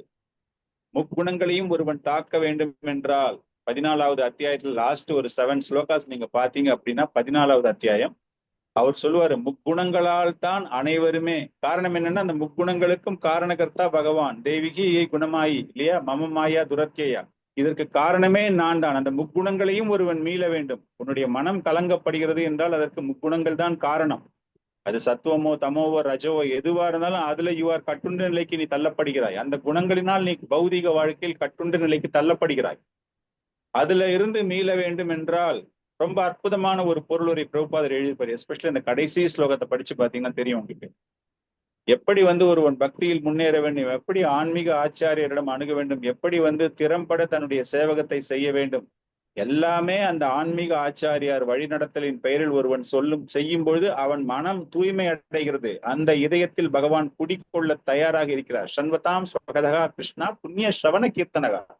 கேட்பதின் மூலமாக ஸ்ரவணம், பகவானை பற்றியோ பகவானுடைய லீலைகளை பற்றியோ அவருடைய புகழை பற்றியோ கேட்பதின் மூலமாக நமக்கு வந்து அந்த தூய்மை என்பது ஏற்படுகிறது. சோ அதனால இதயம் தூய்மை அடையும் பொழுது பகவான் நிச்சயமாக நம்மிடமும் குடியிருப்பார், நமக்கு ஆனந்தத்தை தருவார் அப்படிங்கிற ஒரு பெரிய புரிதல் நமக்கு வந்து இந்த ரத யாத்திரை மூலமாக, சைத்தன்ய மகாபிரபு மூலமாக, அவருடைய சகாக்கள் மூலமாக நம்ம தெரிந்து கொள்ள வேண்டும். அவர்களிடம் பிரார்த்தனை செய்து அவங்க கிட்ட இருந்து அட்லீஸ்ட் ஒரு சிறிய அளவாச்சும் நம்முடைய வாழ்க்கையிலும் நாம் அதை பயன்படுத்தி அவங்கள பத்தி கேட்கிறோம், அவங்களுடைய லீலைகளை பற்றி கேட்கிறோம், அவங்களுடைய பிஹேவியர் எல்லாம் நம்ம கேட்கிறோம். இதெல்லாம் எந்த அளவிற்கு நமக்கு வந்து ஆன்மீகத்தில் முன்னேற நமக்கு தேவைப்படுகிறதோ அந்த அளவுக்கு அதை எடுத்துக்கொண்டு நாம் அனைவரும் ஆன்மீகத்தில் முன்னேற வேண்டும் அப்படின்னு பகவானை பிரார்த்தனை செய்து இன்றைய நிகழ்ச்சியை நான் முடிவு செய்கிறேன். நம்ம அடுத்த நிகழ்ச்சியில வந்து ரத யாத்திரைக்கு முன்னாடி நம்ம லீலைகள் மாதாஜி கேட்டாங்க இல்லையா, பாஸ்ட் டைம்ஸ் ஒன்று சொல்லிட்டு. ஸோ முடிஞ்ச வரைக்கும் எவ்வளவு லீலைகள் கவர் பண்ண முடியும், Jagannath pastimes are n number of pastimes are there, அதுல எவ்வளவு முடியுமோ அவ்வளவு ஷேர் பண்ணலாம். ரத யாத்திரைக்கு முதல் வரக்கூடிய கிளாஸ்ல we will talk about the actual ரத யாத்திரா, அந்த ஒவ்வொரு ரத யாத்திரையினுடைய சிறப்பம்சத்தை பற்றி நம்ம பேசலாம். ஸோ இத்தோடு நம்ம இன்னைக்கு நிகழ்ச்சியை நாம் நிறைவு செய்கிறோம். Thank you very much. ஒரு 10 நிமிஷம் கூட எடுத்ததுக்கு மன்னிப்பு கேட்டுக்கொள்கிறேன். குண்டிச்சா மந்திரில எவ்வளவு நாள் இருப்பாரு ஜெகநாதர்?